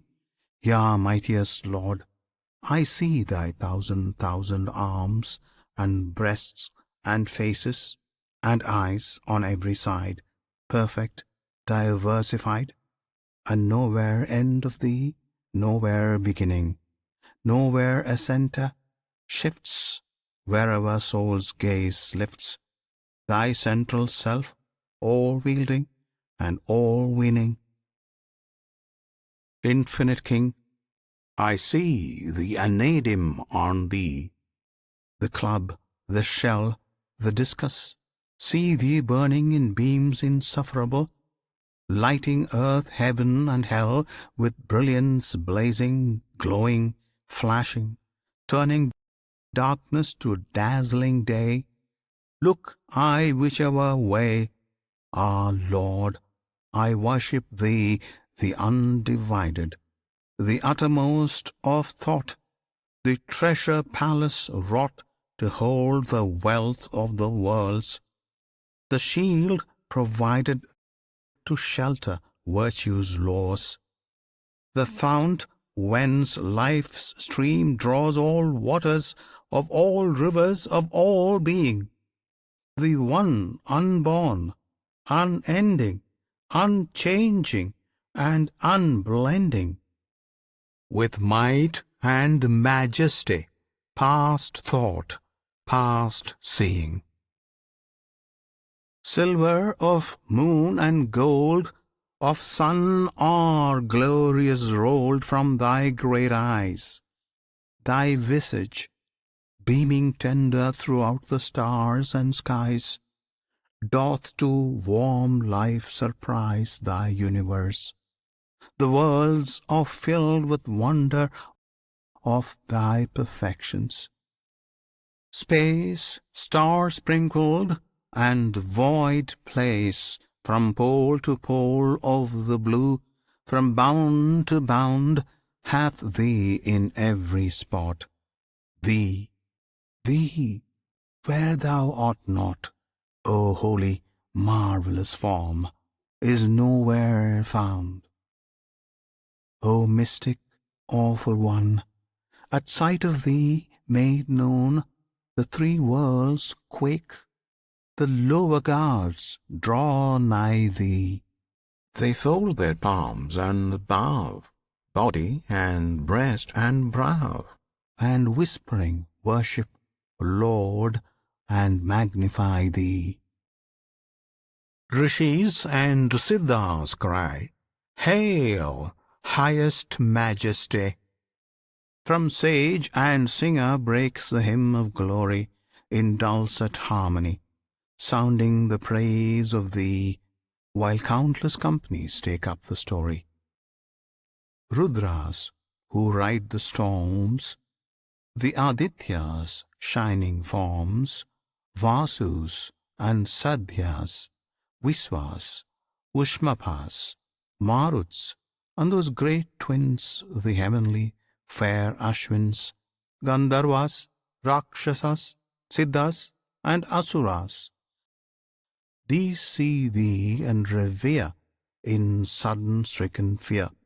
Yea, the worlds seeing Thee with forms stupendous, with faces manifold, with eyes which all behold, unnumbered eyes, vast arms, members tremendous, flanks lit with sun and star, feet planted near and far, tushes of terror, mouths wrathful and tender, the three wide worlds before Thee adore, as I adore Thee, quake as I quake, to witness so much splendor.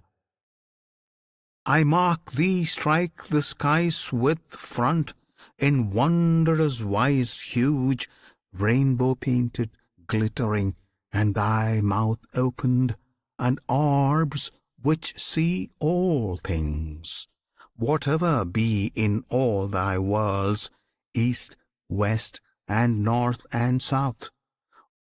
O eyes of God, O head, my strength of soul is fled. Gone is heart's force, rebuked in mind's desire, when I behold thee so, with awful brows aglow, with burning glance, and lips lighted by fire. Fierce as those flames which shall consume, at close of all, earth, heaven, me. I see no earth and heaven. Thee, Lord of Lords, I see Thee only, only Thee. Now let Thy mercy unto me be given.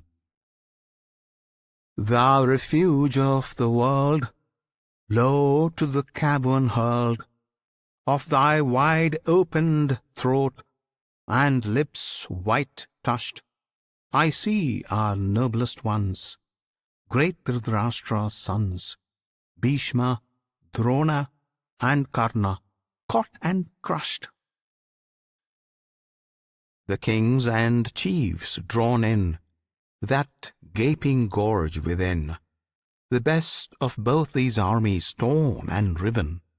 Between thy jaws they lie mangled full bloodily, ground into dust and death, like streams down driven with helpless haste, which go in headlong furious flow straight to the gulfing deeps of the unfilled ocean, so to that flaming cave those heroes great and brave pour in unending streams with helpless motion. Like moths which in the night flutter towards a light, drawn to their fiery doom, flying and dying, so to their death still throng, blind, dazzled, borne along ceaselessly, all those multitudes, wild flying. Thou that hast fashioned men, devourest them again, one with another, great and small alike. The creatures whom thou makest, with flaming jaws thou takest, lapping them up, Lord God. Thy terrors strike from end to end of earth, filling life full from birth to death with deadly burning lurid dread. Ah, Vishnu, make me know, why is thy visage so? Who art thou, feasting thus upon thy dead? Who, awful deity? I bow myself to thee. Namastu te Devavara Prasid. O mightiest Lord, rehearse why hast thou face so fierce? Whence doth this aspect horrible proceed?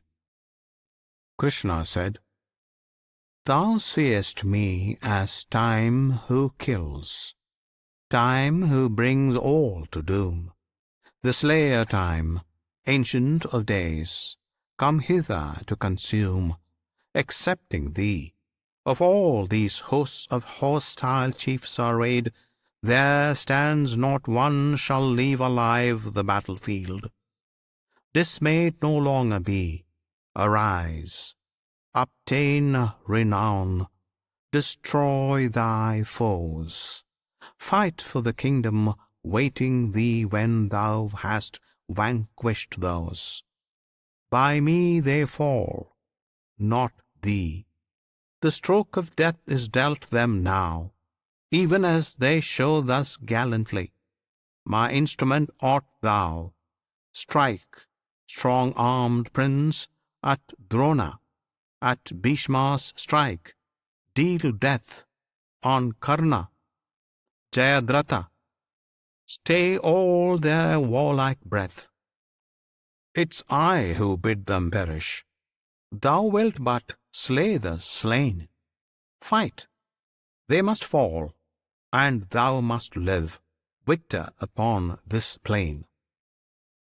Sanjaya said, hearing mighty Keshav's word, tremblingly that helmed lord clasped his lifted palms, and praying grace of Krishna stood there, saying, with bowed brow and accents broken, these words timorously spoken. Arjuna said, worthily, Lord of might, the whole world hath delight in thy surpassing power, obeying thee. The Rakshasas in dread at sight of thee are sped to all four quarters, and the company of Siddhas sound thy name. How should they not proclaim thy majesty's divinest, mightiest?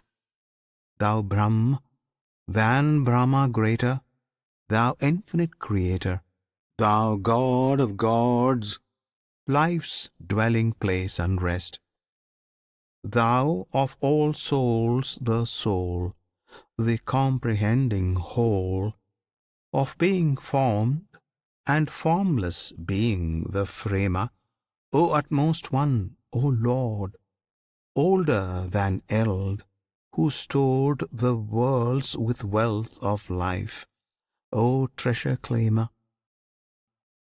who wottest all and art wisdom thyself, O part in all, and all for all from thee have risen, numberless now I see, the aspects are of thee. Vayu thou art, and he who keeps the prison of Narak, Yama dark, and Agni's shining spark. Varuna's waves are thy waves, moon and starlight are thine, Prajapati art thou, and it's to thee they knelt in worshipping the old world's far light. The first of mortal men, again, thou God, again 1,000,000 times be magnified. Honor and worship be, glory and praise to thee. Namo, Namaste, cried on every side. Cried here, above, below, uttered when thou dost go, uttered where thou dost come.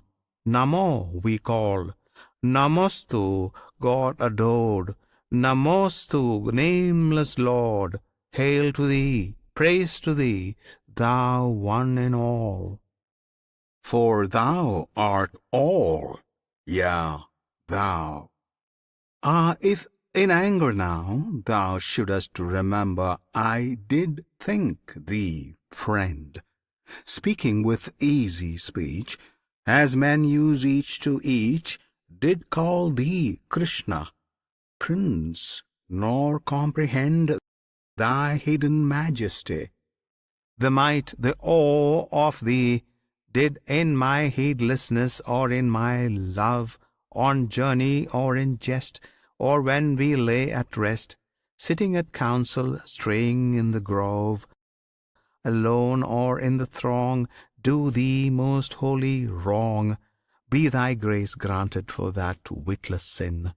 For thou art now, I know, Father of all below, of all above, of all the worlds within. Guru of Gurus, more to reverence and adore than all which is adorable and high. How in the wide worlds three should any equal be? Should any other share thy majesty?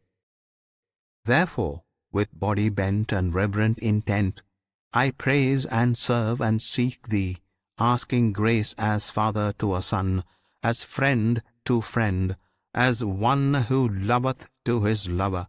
Turn thy face in gentleness on me.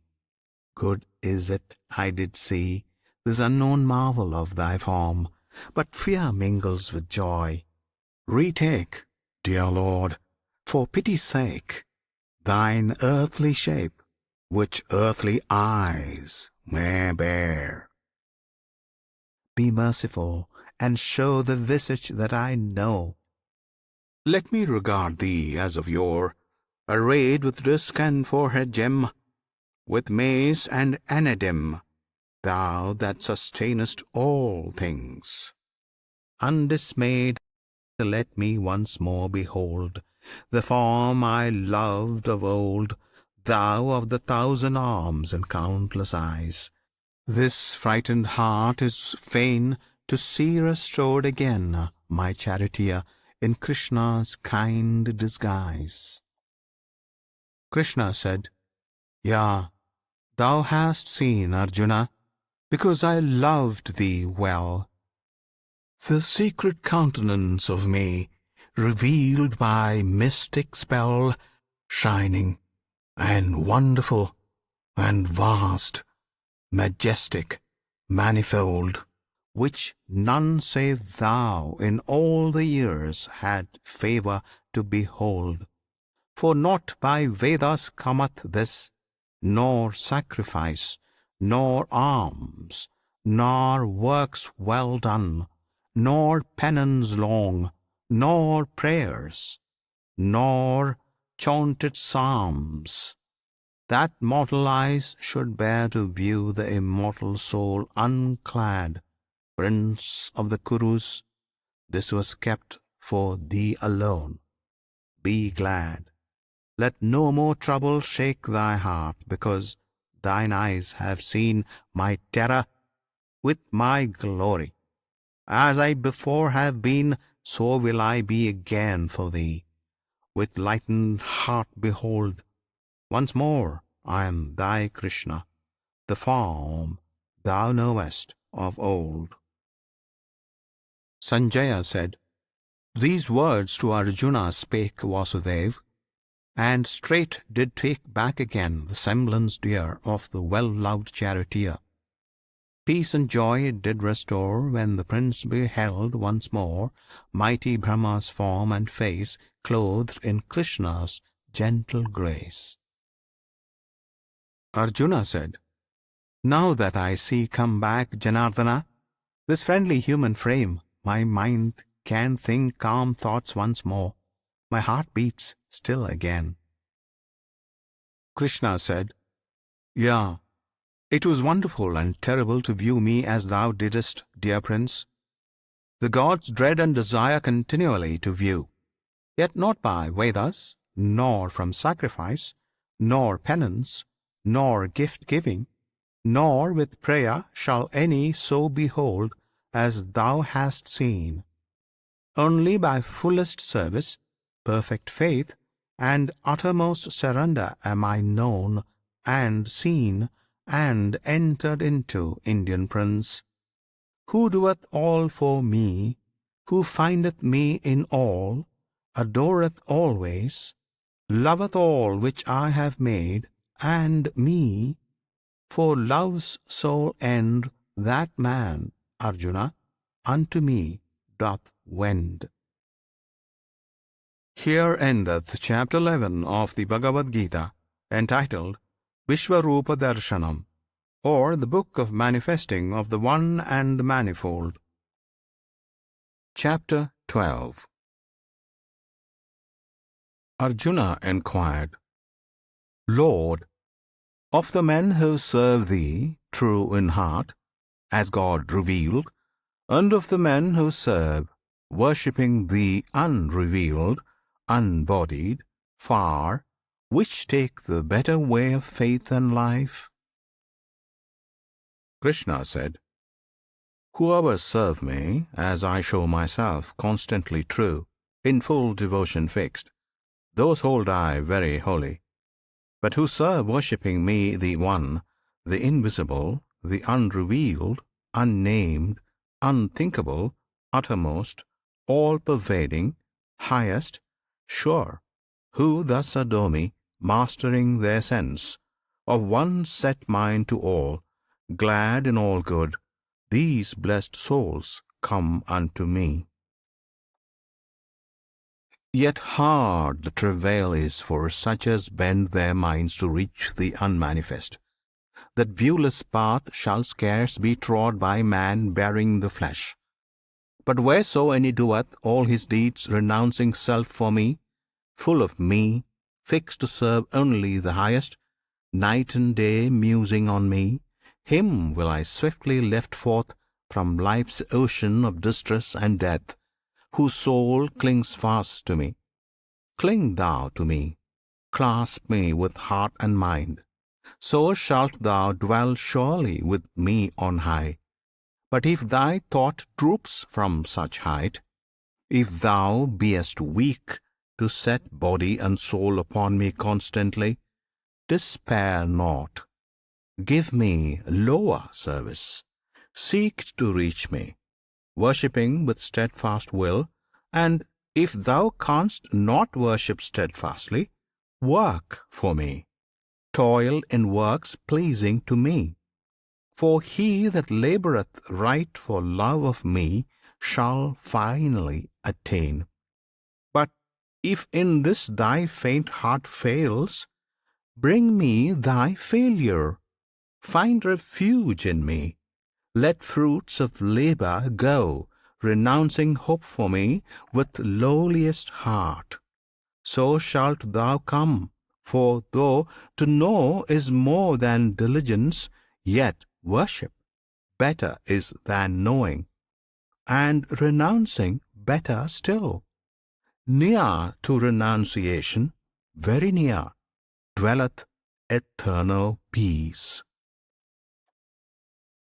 Who hateth not of all which lives, living himself benign, compassionate, from arrogance exempt, exempt from love of self, unchangeable by good or ill, patient, contented, firm in faith, mastering himself, true to his word, seeking me, heart and soul, vowed unto me, that man I love.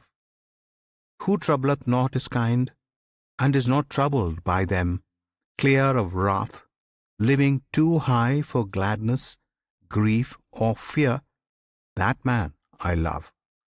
Who, dwelling quiet-eyed, stainless, serene, well balanced, unperplexed, working with me, yet from all works detached, that man I love.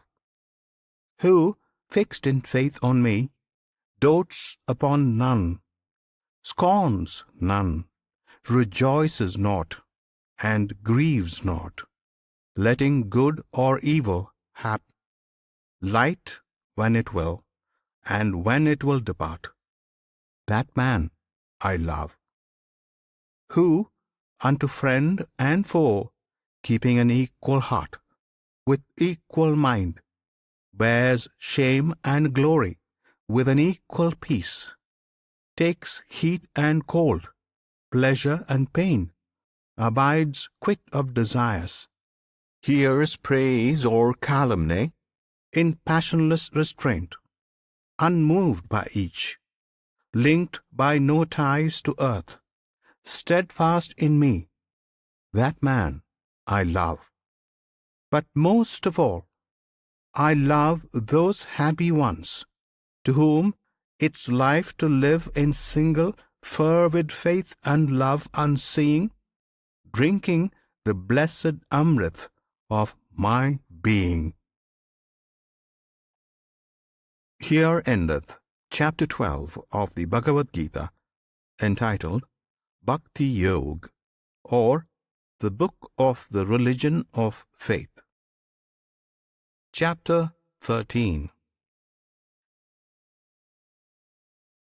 Arjuna said, Now would I hear, O gracious Keshava, of life which seems, and soul beyond, which sees, and what it is we know, or think to know.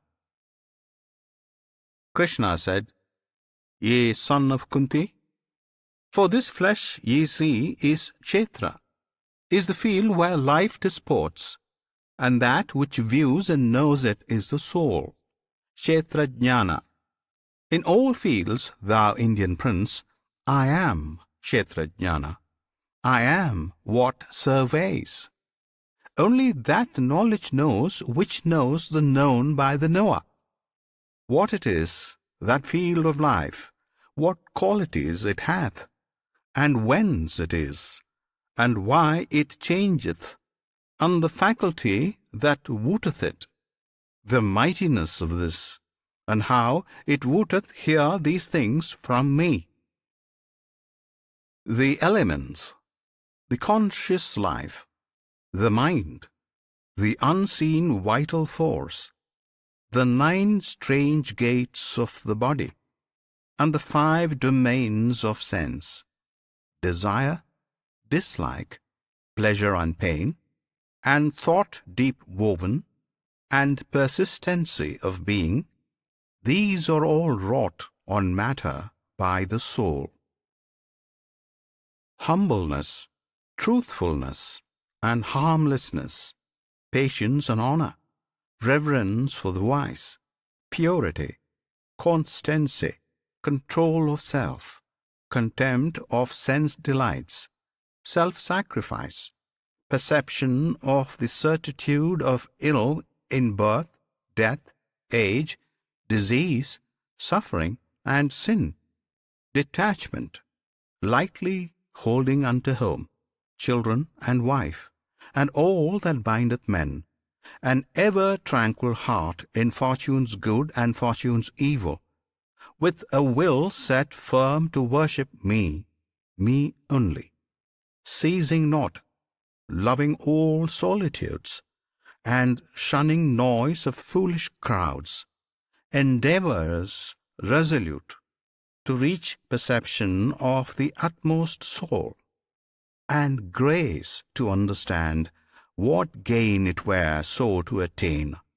This is true wisdom, Prince, and what is otherwise is ignorance.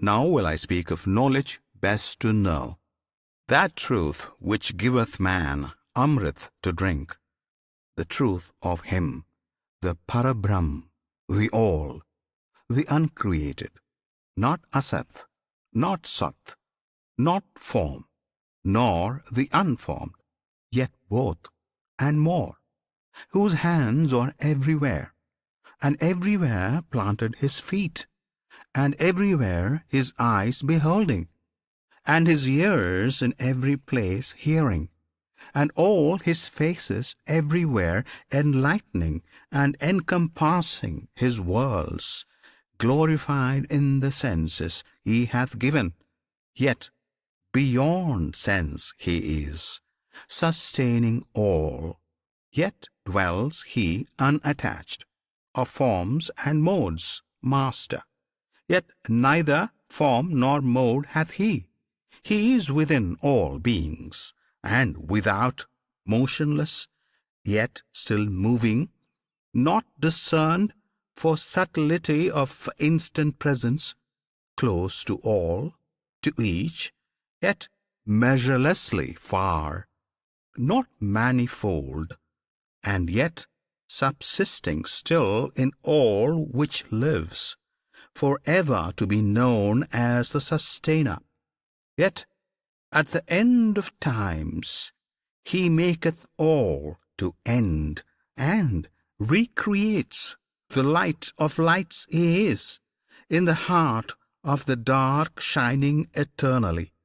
Wisdom He is, and wisdom's way, and guide of all the wise, planted in every heart.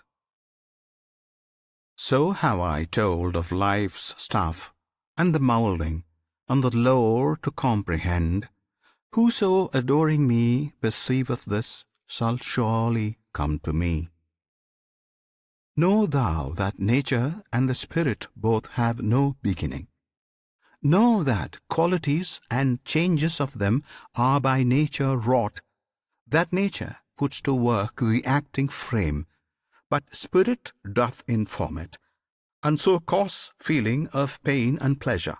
Spirit linked to moulded matter entereth into bond with qualities by nature framed, and thus married to matter, breeds the birth again in good or evil yonis. Yet is this, in its bodily prison, spirit pure, spirit supreme, surveying, governing, guarding, possessing, Lord and Master, still Purusha, ultimate, one soul with me. Whoso thus knows himself and knows his soul Purusha, working through the qualities with nature's modes, the light hath come for him. Whatever flesh he bears, never again shall he take on its load. Some few there be by meditation find the soul in self-schooled, and some by long philosophy and holy life reach thither. Some by works, some, never so attaining, hear of light from other lips, and seize and cleave to it, worshipping. And those to teaching true overpass death. Wherever, Indian Prince, life is, of moving things or things unmoved, plant or still seed, know what is there hath grown by bond of matter and of spirit. Know he sees indeed who sees in all alike the living, lordly soul, the soul supreme, imperishable amid the perishing. For whoso thus beholds in every place, in every form, the same one living life, doth no more wrongfulness unto himself, but goes the highest road which brings to bliss, seeing he sees indeed who sees that works are nature's wont, for soul to practice by acting, yet not the agent, sees the mass of separate living things, each of its kind, issue from one, and blend again to one. Then hath he Brahma, he attains.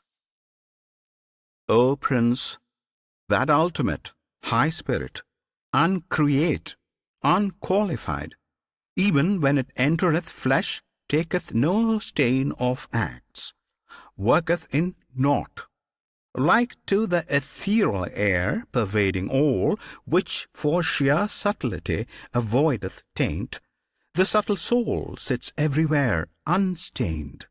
Like to the light of all-piercing sun, which is not changed by aught it shines upon, the soul's light shineth pure in every place.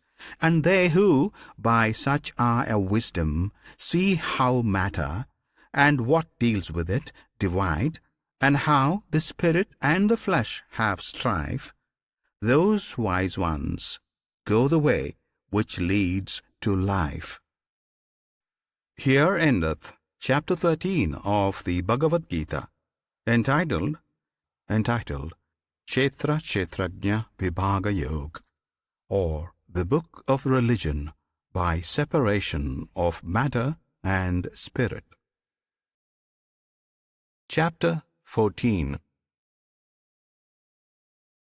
Krishna said, Yet farther will I open unto thee this wisdom of all wisdoms, uttermost, the which possessing all my saints have passed to perfectness, on such high verities reliant, rising into fellowship with me. They are not born again at birth of kalpas, nor at pralayas suffer change. The universe, the womb, is where I plant seed of all lives. Thence, Prince of India, comes birth to all beings. Whoso, Kunti's son, mothers each mortal form, Brahma conceives, and I am he that fathers, sending seed. Sattva, Rajas, and Tamas. So are named the qualities of nature: soothfastness, passion, and ignorance. These three bind down the changeless spirit in the changeful flesh. Whereof sweet soothfastness, by purity, living unsullied and enlightened, binds the sinless soul to happiness and truth, and passion, being kin to appetite, and breeding impulse and propensity binds the embodied soul, O Kunti's son, by tie of works. But ignorance, begot of darkness, blinding mortal men, binds down their souls to stupor, sloth, and drowsiness. Yea, Prince of India, soothfastness binds souls in pleasant wise to flesh, and passion binds by toilsome strain. But ignorance, which blots the beams of wisdom, binds the soul to sloth. Passion and ignorance once overcome, leave soothfastness, O Bharata. Where this with ignorance are absent, passion rules, and ignorance in hearts not good nor quick. When at all gateways of the body shines the lamp of knowledge, then may one see well soothfastness settled in that city reigns, where longing is, and ardour and unrest, impulse to strive and gain, and avarice, those spring from passion, Prince, engrained. And where darkness and dullness, sloth and stupor are, its ignorance hath caused them, Kuru chief. Moreover, when a soul departeth, fixed in soothfastness, it goes to the place perfect and pure of those that know all truth. If it departeth in set habitude of impulse, it shall pass into the world of spirits tied to works. And if it dies in hardened ignorance, that blinded soul is born anew in some unlighted womb. The fruit of soothfastness is true and sweet. The fruit of lusts is pain and toil. The fruit of ignorance is deeper darkness. Yea, for light brings light, and passion ache to have, and gloom bewilderments, and ignorance grow forth from ignorance. Those of the first rise ever higher. Those of the second mode take a mid place. The darkened souls sink back to lower deeps, loaded with witlessness. When watching life, the living man perceives the only actors are the qualities, and knows what rules beyond the qualities. Then is he come nigh unto me. The soul thus passeth forth from the three qualities, whereby arise all bodies, overcomes birth, death, sorrow, and age, and drinketh deep the undying wine of Amrit. Arjuna asked, O my Lord, which be the signs to know him that hath gone past the three modes? How liveth he?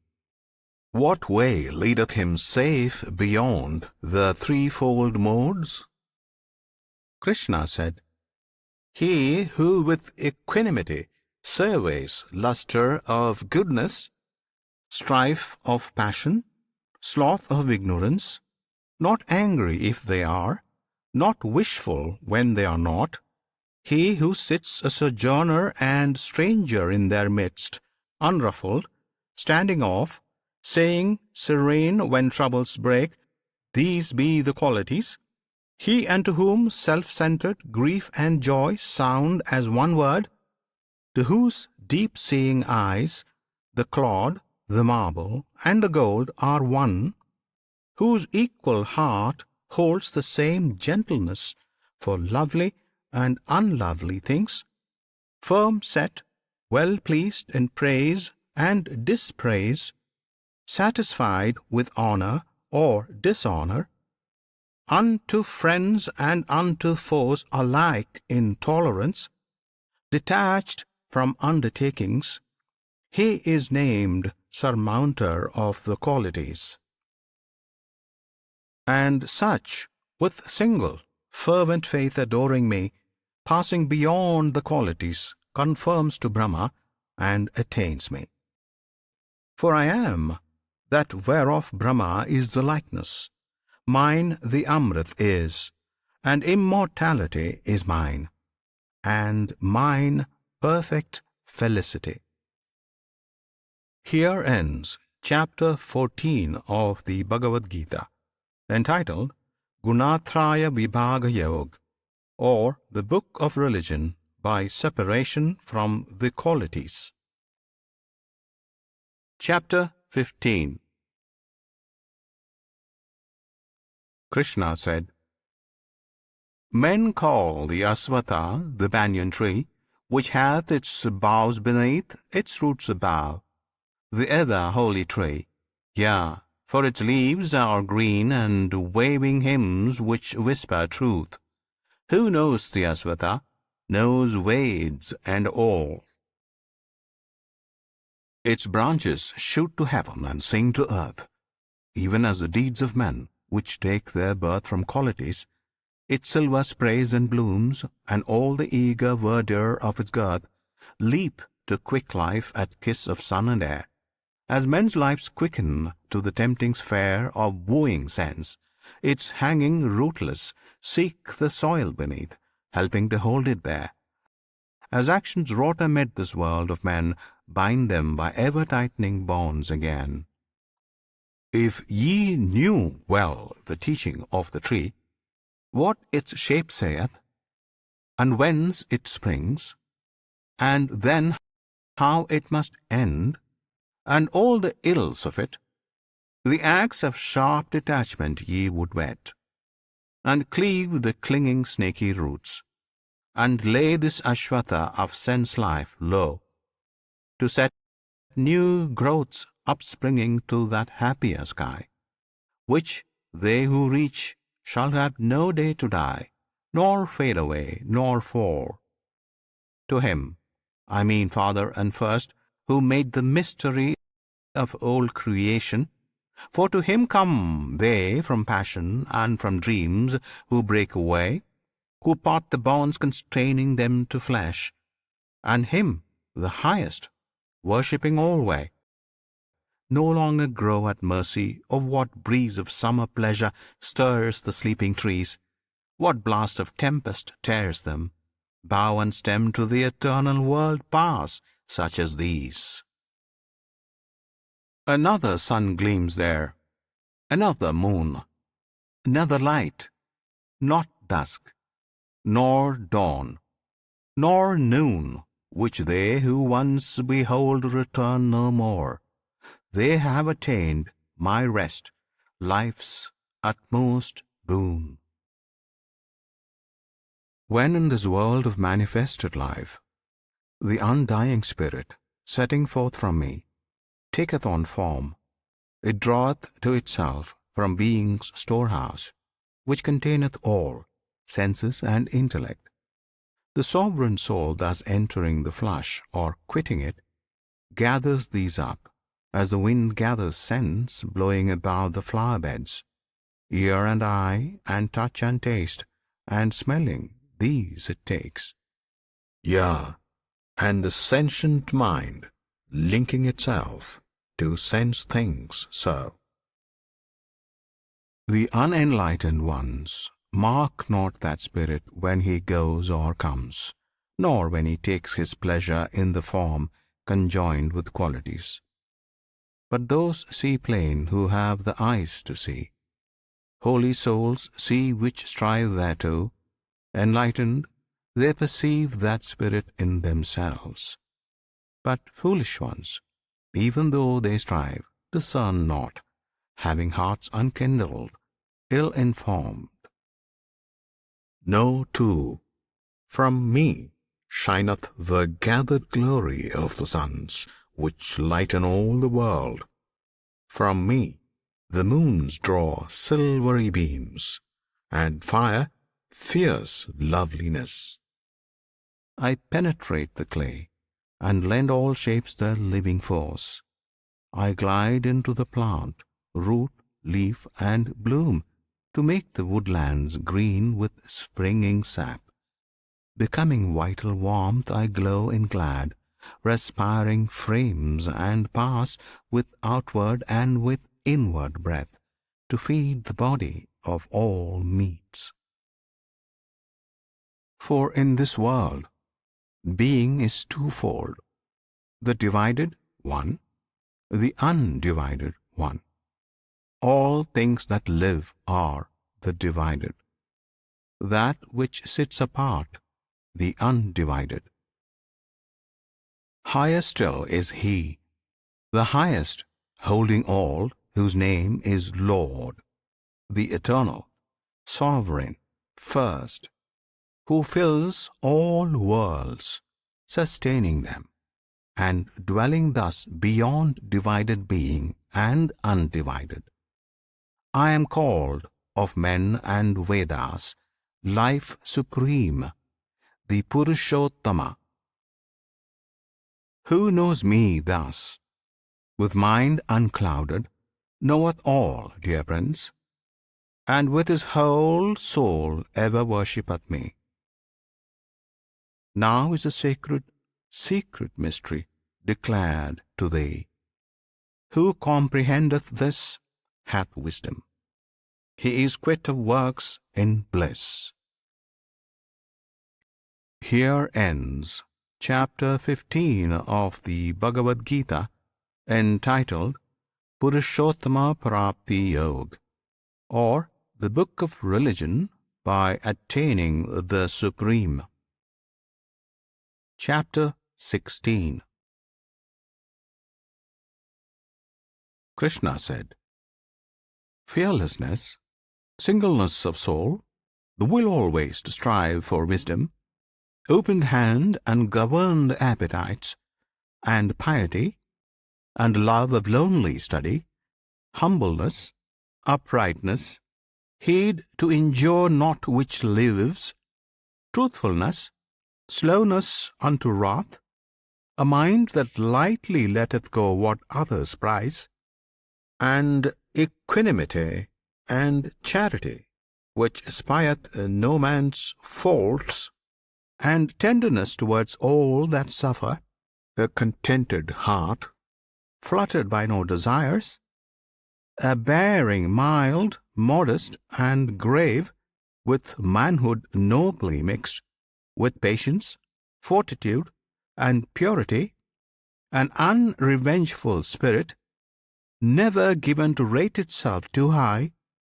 Such be the signs, O Indian Prince, of him whose feet are set on that fair path which leads to heavenly birth. Deceitfulness and arrogance and pride, quickness to anger, harsh and evil speech, and ignorance, to its own darkness blind. These be the signs, my Prince, of him whose birth is fated for the regions of the vile. The heavenly birth brings to deliverance, so shouldst thou know. The birth with Asuras brings into bondage. Be thou joyous, Prince, whose lot is set apart for heavenly birth. Two stamps there are marked on all living men, divine and undivine. I spake to thee by what marks thou shouldst know the heavenly man. Hear from me now of the unheavenly. They comprehend not, the unheavenly, how souls go forth from me, nor how they come back unto me. Nor is there truth in these, nor purity, nor rule of life. This world hath not a law, nor order, nor a lord, so say they. Nor hath risen up by cause following on cause in perfect purposing, but is none other than a house of lust. And this thing thinking, all those ruined ones of little wit, dark-minded, give themselves to evil deeds, the curses of their kind surrendered to desires insatiable, full of deceitfulness, folly, and pride, in blindness cleaving to their errors, caught into the sinful course, they trust this lie as it were true, this lie which leads to death, finding in pleasure all the good which is, and crying, "Here it finisheth." Ensnared in nooses of 100 idle hopes, slaves to their passion and their wrath, they buy wealth with base deeds to glut hot appetites. Thus much today, they say, we gained, Thereby such and such wish of heart shall have its fill, and this is ours, and the other shall be ours. Today we slew a foe, and we will slay our other enemy tomorrow. Look, are we not lords? Make we not goodly cheer? Is not our fortune famous and brave and great? Rich are we, proudly born. What other men live like to us? Kill then for sacrifice, cast largesse, and be merry. So they speak, darkened by ignorance, and so they fall, tossed to and fro with projects, tricked and bound in net of black delusion, lost in lusts, down to foul Naraka. Conceited, fond, stubborn, and proud, dead drunken with the wine of wealth, and reckless, all their offerings have but a show of reverence, being not made in piety of ancient faith.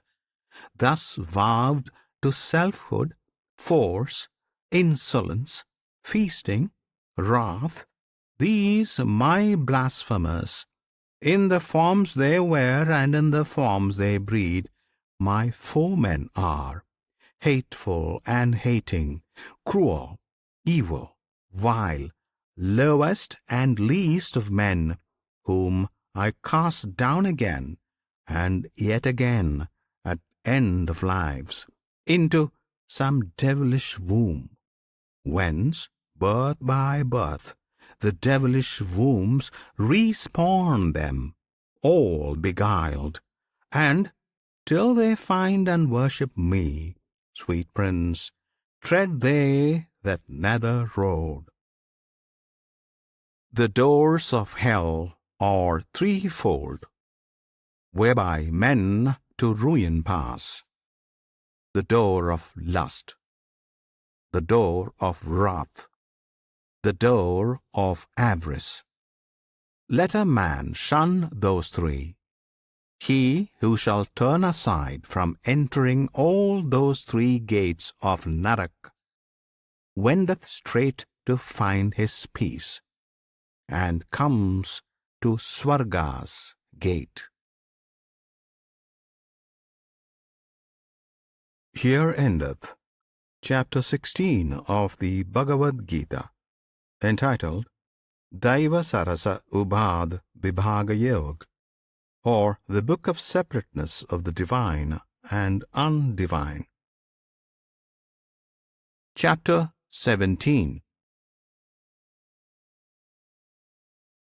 Arjuna inquired, if men forsake the holy ordinance, heedless of Shastras, yet keep faith at heart and worship, what shall be the state of those, great Krishna? Sattva, Rajas, Tamas? Say. Krishna said, threefold the faith is of mankind, and springs from those three qualities: becoming true, or passion stained, or dark, as thou shalt hear. The faith of each believer, Indian Prince, conforms itself to what he truly is. Where thou shalt see a worshipper, that one to what he worships lives assimilate. Such as the shrine, so is the votary. The soothfast souls adore true gods. The souls obeying Rajas worship Rakshasas or Yakshas, and the men of darkness pray to Pretas and to Bhutas. Yea, and those who practice bitter penance, not enjoined by rightful rule, penance which hath its root in self-sufficient, proud hypocrisies, those men, passion beset, violent, wild, torturing the witless ones, my elements shut in fair company within their flesh, nay, me myself present within the flesh. Know them to devils devoted, not to heaven. For like as foods are threefold for mankind in nourishing, So is there threefold way of worship, abstinence, and almsgiving. Hear this of me.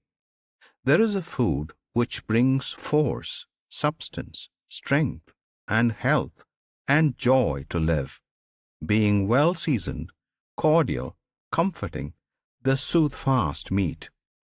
And there be foods which bring aches and unrests, and burning blood and grief, being too biting, heating, salt, and sharp, and therefore craved by too strong appetite. And there is foul food, kept from overnight, savourless, filthy, which the foul will eat, a feast of rottenness, meat for the lips of such as love the darkness. Thus with rites, a sacrifice not for rewardment made, offered in rightful wise, when he who vows saith with heart devout, "This I should do," is soothfast right. But sacrifice for gain offered for good repute, be sure that this, O best of Bharatas, is Rajas right, with stamp of passion, and a sacrifice offered against the laws, with no due dole of food giving, with no accompaniment of hallowed hymn, nor largesse to the priests, in faithless celebration. Call it vile, the deed of darkness, lost. Worship of gods meriting worship, lowly reverence of twice-born teachers, elders, purity, rectitude, and the brahmacharya's vow, and not to injure any helpless thing, these make a true religiousness of act. Words causing no man woe, words ever true, gentle and pleasing words, and those ye say in murmured reading of a sacred writ, these make the true religiousness of speech. Serenity of soul, benignity, sway of the silent spirit, constant stress to sanctify the nature, these things make good right and true religiousness of mind. Such threefold faith, in highest piety kept, with no hope of gain, by hearts devote, is perfect work of sattva, true belief. Religion shown in act of proud display to win good entertainment, worship, fame, such, say I, is of Rajas, rash and vain.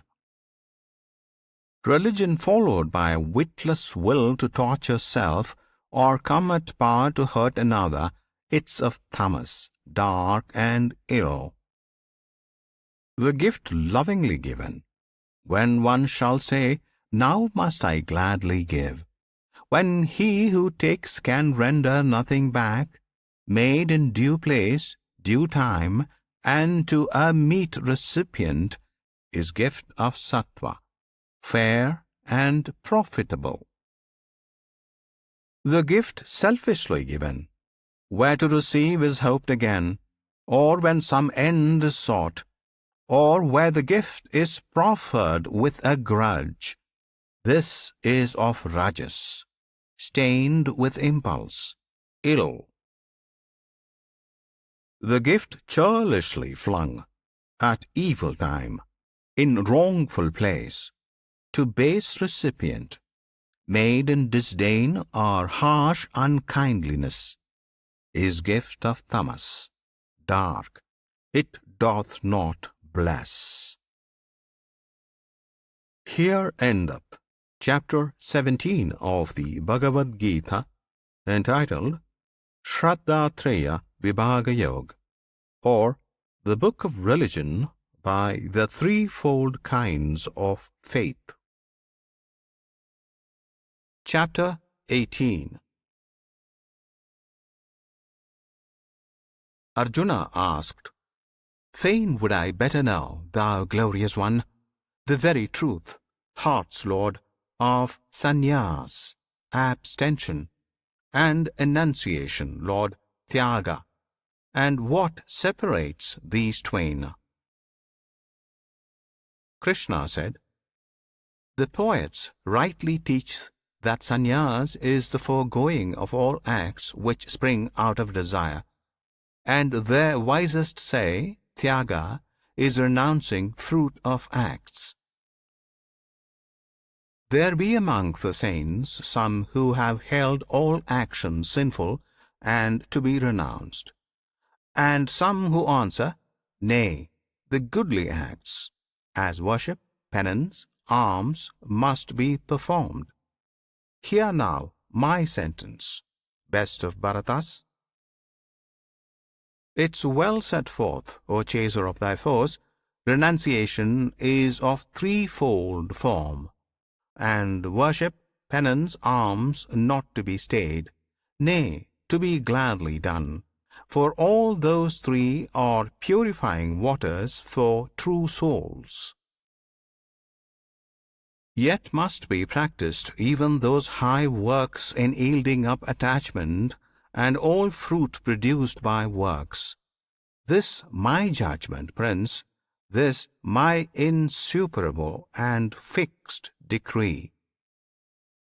Abstaining from a work by right prescribed never is meet. So to abstain doth spring from darkness, and delusion teacheth it. Abstaining from a work grievous to flesh, when one saith it's unpleasing, this is null. Such as one acts from passion, not of gain, wins his renunciation.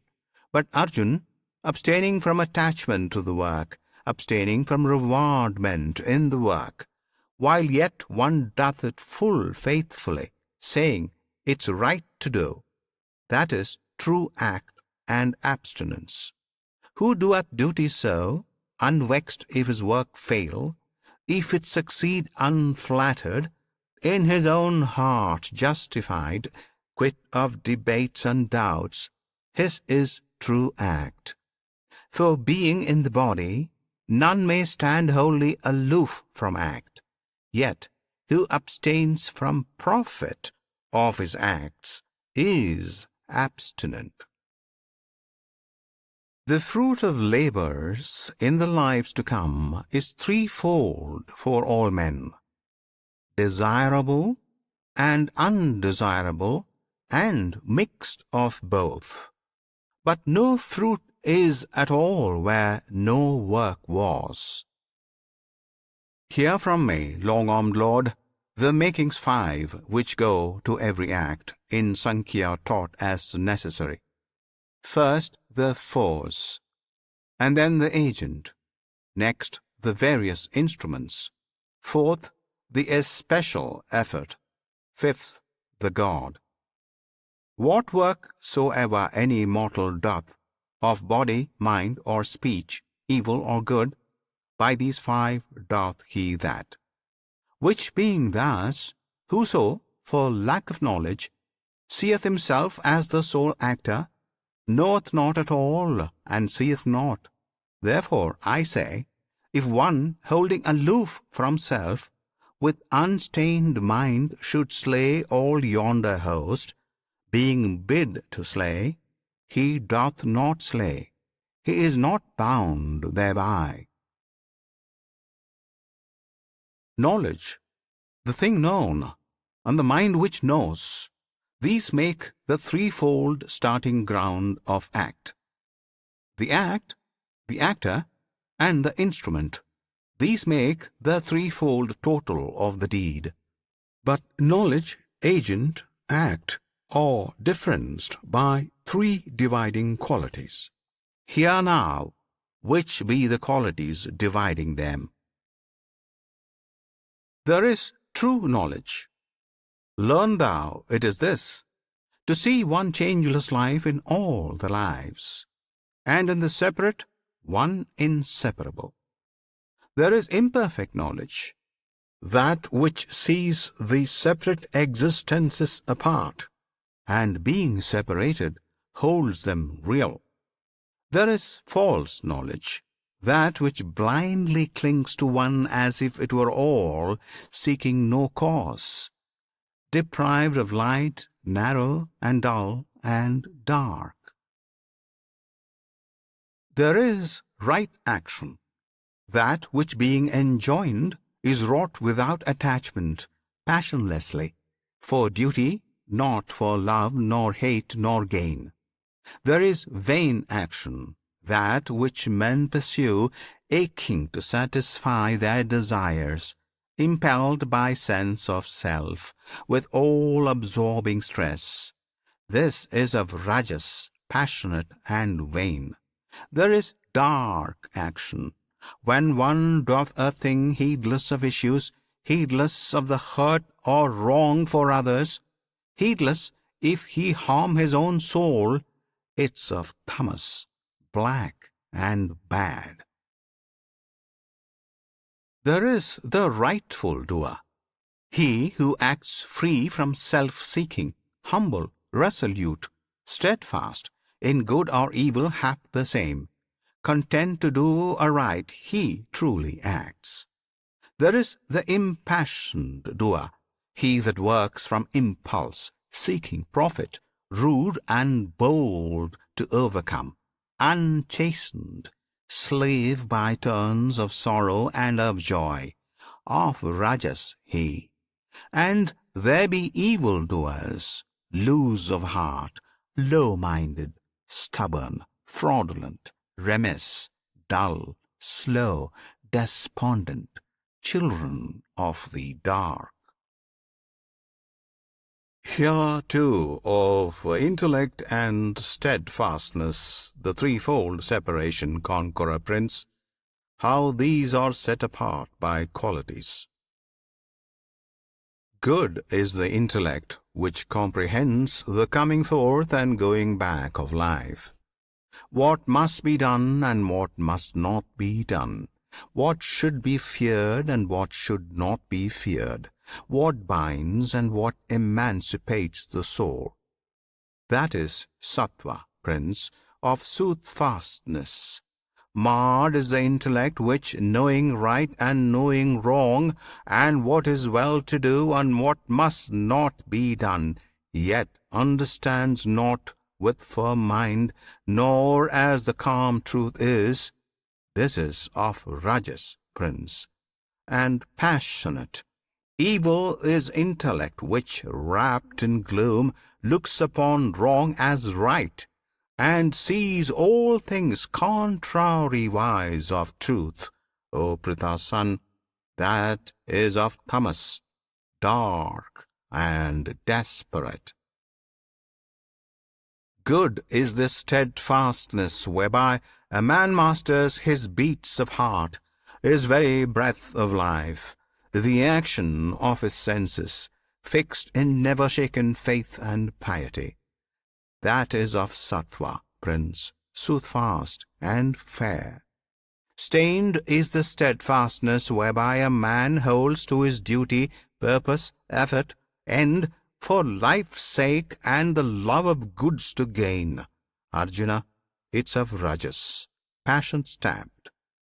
Sad is the steadfastness wherewith the fool cleaves to his sloth, his sorrow, and his fears, his folly and despair. This, Pritha's son, is born of Tamas, dark and miserable. Hear further, Chief of Bharatas, from me the threefold kinds of pleasure which there be.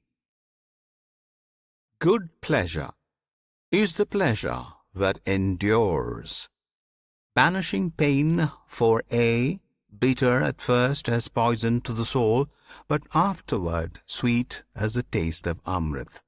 Drink of that. It springeth in the spirit's deep content. And painful pleasure springeth from the bond between the senses and the sense world. Sweet as Amrit is its first taste, but its last bitter as poison. It's of Rajas, Prince, and foul and dark the pleasure is which springs from sloth and sin and foolishness. At first and at the last, and all the way of life, the soul bewildering. It's of Tamas, Prince. For nothing lives on earth, nor amidst the gods in utmost heaven, but hath its being bound with these three qualities, by nature framed. The work of Brahmins, Kshatriyas, Vaisyas, and Sudras, O thou slayer of thy foes, is fixed by reason of the qualities planted in each. A Brahman's virtues, Prince, born of his nature, or serenity, self-mastery, religion, purity, patience, uprightness, learning, and to know the truth of things which be.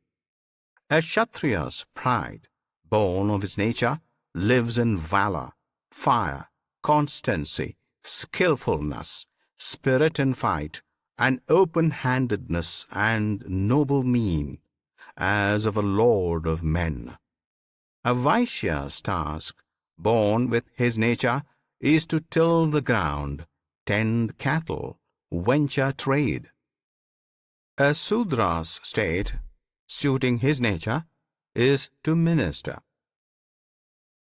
Whoso performeth, diligent, content, the work allotted to him, whatever it be, lays hold of perfectness. Here how a man findeth perfection, being so content, he findeth it through worship, wrought by work, of Him that is the source of all which lives, of Him by whom the universe was stretched. Better thine own work is, though done with fault, than doing others' work, even excellently. He shall not fall in sin who fronts the task set him by nature's hand. Let no man leave his natural duty, Prince, though it bear blame. For every work hath blame, as every flame is wrapped in smoke. Only that man attains perfect surcease of work whose work was wrought with mind unfettered, soul wholly subdued, desires forever dead, results renounced. Learn from me, son of Kunti, also this, how one attaining perfect peace attains Brahma, the Supreme, the highest height of all. Devoted, with a heart grown pure, restrained in lordly self-control, foregoing wiles of song and senses, freed from love and hate, dwelling amid solitudes in diet spare, with body, speech, and will tame to obey, ever to holy meditation vowed, from passions liberate, quit of the self, of arrogance, impatience, anger, pride, freed from surroundings, quiet, lacking naught, such a one grows to oneness with the Brahm. Such a one, growing one with Brahm, serene, sorrows no more, desires no more. His soul, equally loving all that lives, loves well me, who have made them, and attains to me. By this same love and worship doth he know me as I am, how high and wonderful, and knowing, straightway enters into me. And whatsoever deeds he doeth fixed in me, as in his refuge, he hath won forever, and forever by my grace the eternal rest. So win thou. In thy thoughts do all thou dost for me, renounce for me, sacrifice heart and mind and will to me. Live in the faith of me. In faith of me all dangers thou shalt vanquish by my grace. But trusting to thyself and heeding not, thou canst but perish. If this day thou sayest, relying on thyself, I will not fight, vain will the purpose prove. Thy qualities would spur thee to the war. What thou dost shun, misled by fair illusions, thou wouldst seek against thy will. When the task comes to thee, waking the promptings in thy nature set, there lives a master in the hearts of men, maketh their deeds, by subtle pulling strings, dance to what tune he will. With all thy soul trust him, and take him for thy succor, Prince. So only so, Arjuna, shalt thou gain, by grace of him, the uttermost repose, the eternal place. Thus hath been opened to thee this truth of truths, the mystery more hid than any secret mystery. Meditate, and, as thou wilt, then act. Nay, but once more take my last word, my utmost meaning have. Precious thou art to me, right well beloved. Listen, I tell thee for thy comfort this: give me thy heart, adore me, serve me, cling in faith and love and reverence to me.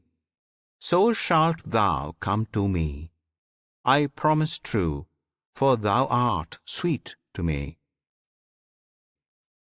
And let go those rites and writ duties. Fly to me alone. Make me thy single refuge. I will free thy soul from all its sins. Be of good cheer. Hide, the holy Krishna saith, this from him that hath no faith, him that worships not, nor seeks wisdom's teachings when she speaks. Hide it from all men who mock. But wherever, amid the flock of my lovers, one shall teach this divinest, wisest speech, teaching in the faith to bring truth to them, and offering of all honour unto me, unto Brahma cometh he. Nay, and nowhere shall he find any man of all mankind doing dearer deed for me, nor shall any dearer be in my earth. Yea, furthermore, whoso reads this converse o'er held by us upon the plain, pondering piously and fain, he hath paid me sacrifice. Krishna speaketh in this wise. Yea, and whoso, full of faith, heareth wisely what it saith, heareth meekly, when he dies, surely shall his spirit rise to those regions where the blessed tree of flesh in joyance rest. Hath this been heard by thee, O Indian Prince, with mind intent? Hath all the ignorance which bred thy trouble vanished, my Arjun?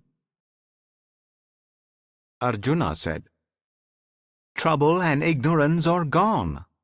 The light hath come unto me by thy favour, Lord. Now am I fixed. My doubt is fled away. According to thy word, so will I do. Sanjaya said, thus gathered I the gracious speech of Krishna, O my king. Thus have I told, with heart athrill, this wise and wondrous thing by great Vaishya's learning writ, how Krishna's self made known the yoga, being yoga's lord. So is the high truth shown. And when I remember, O Lord my king, again Arjuna and the god in talk, and all this holy strain, great is my gladness.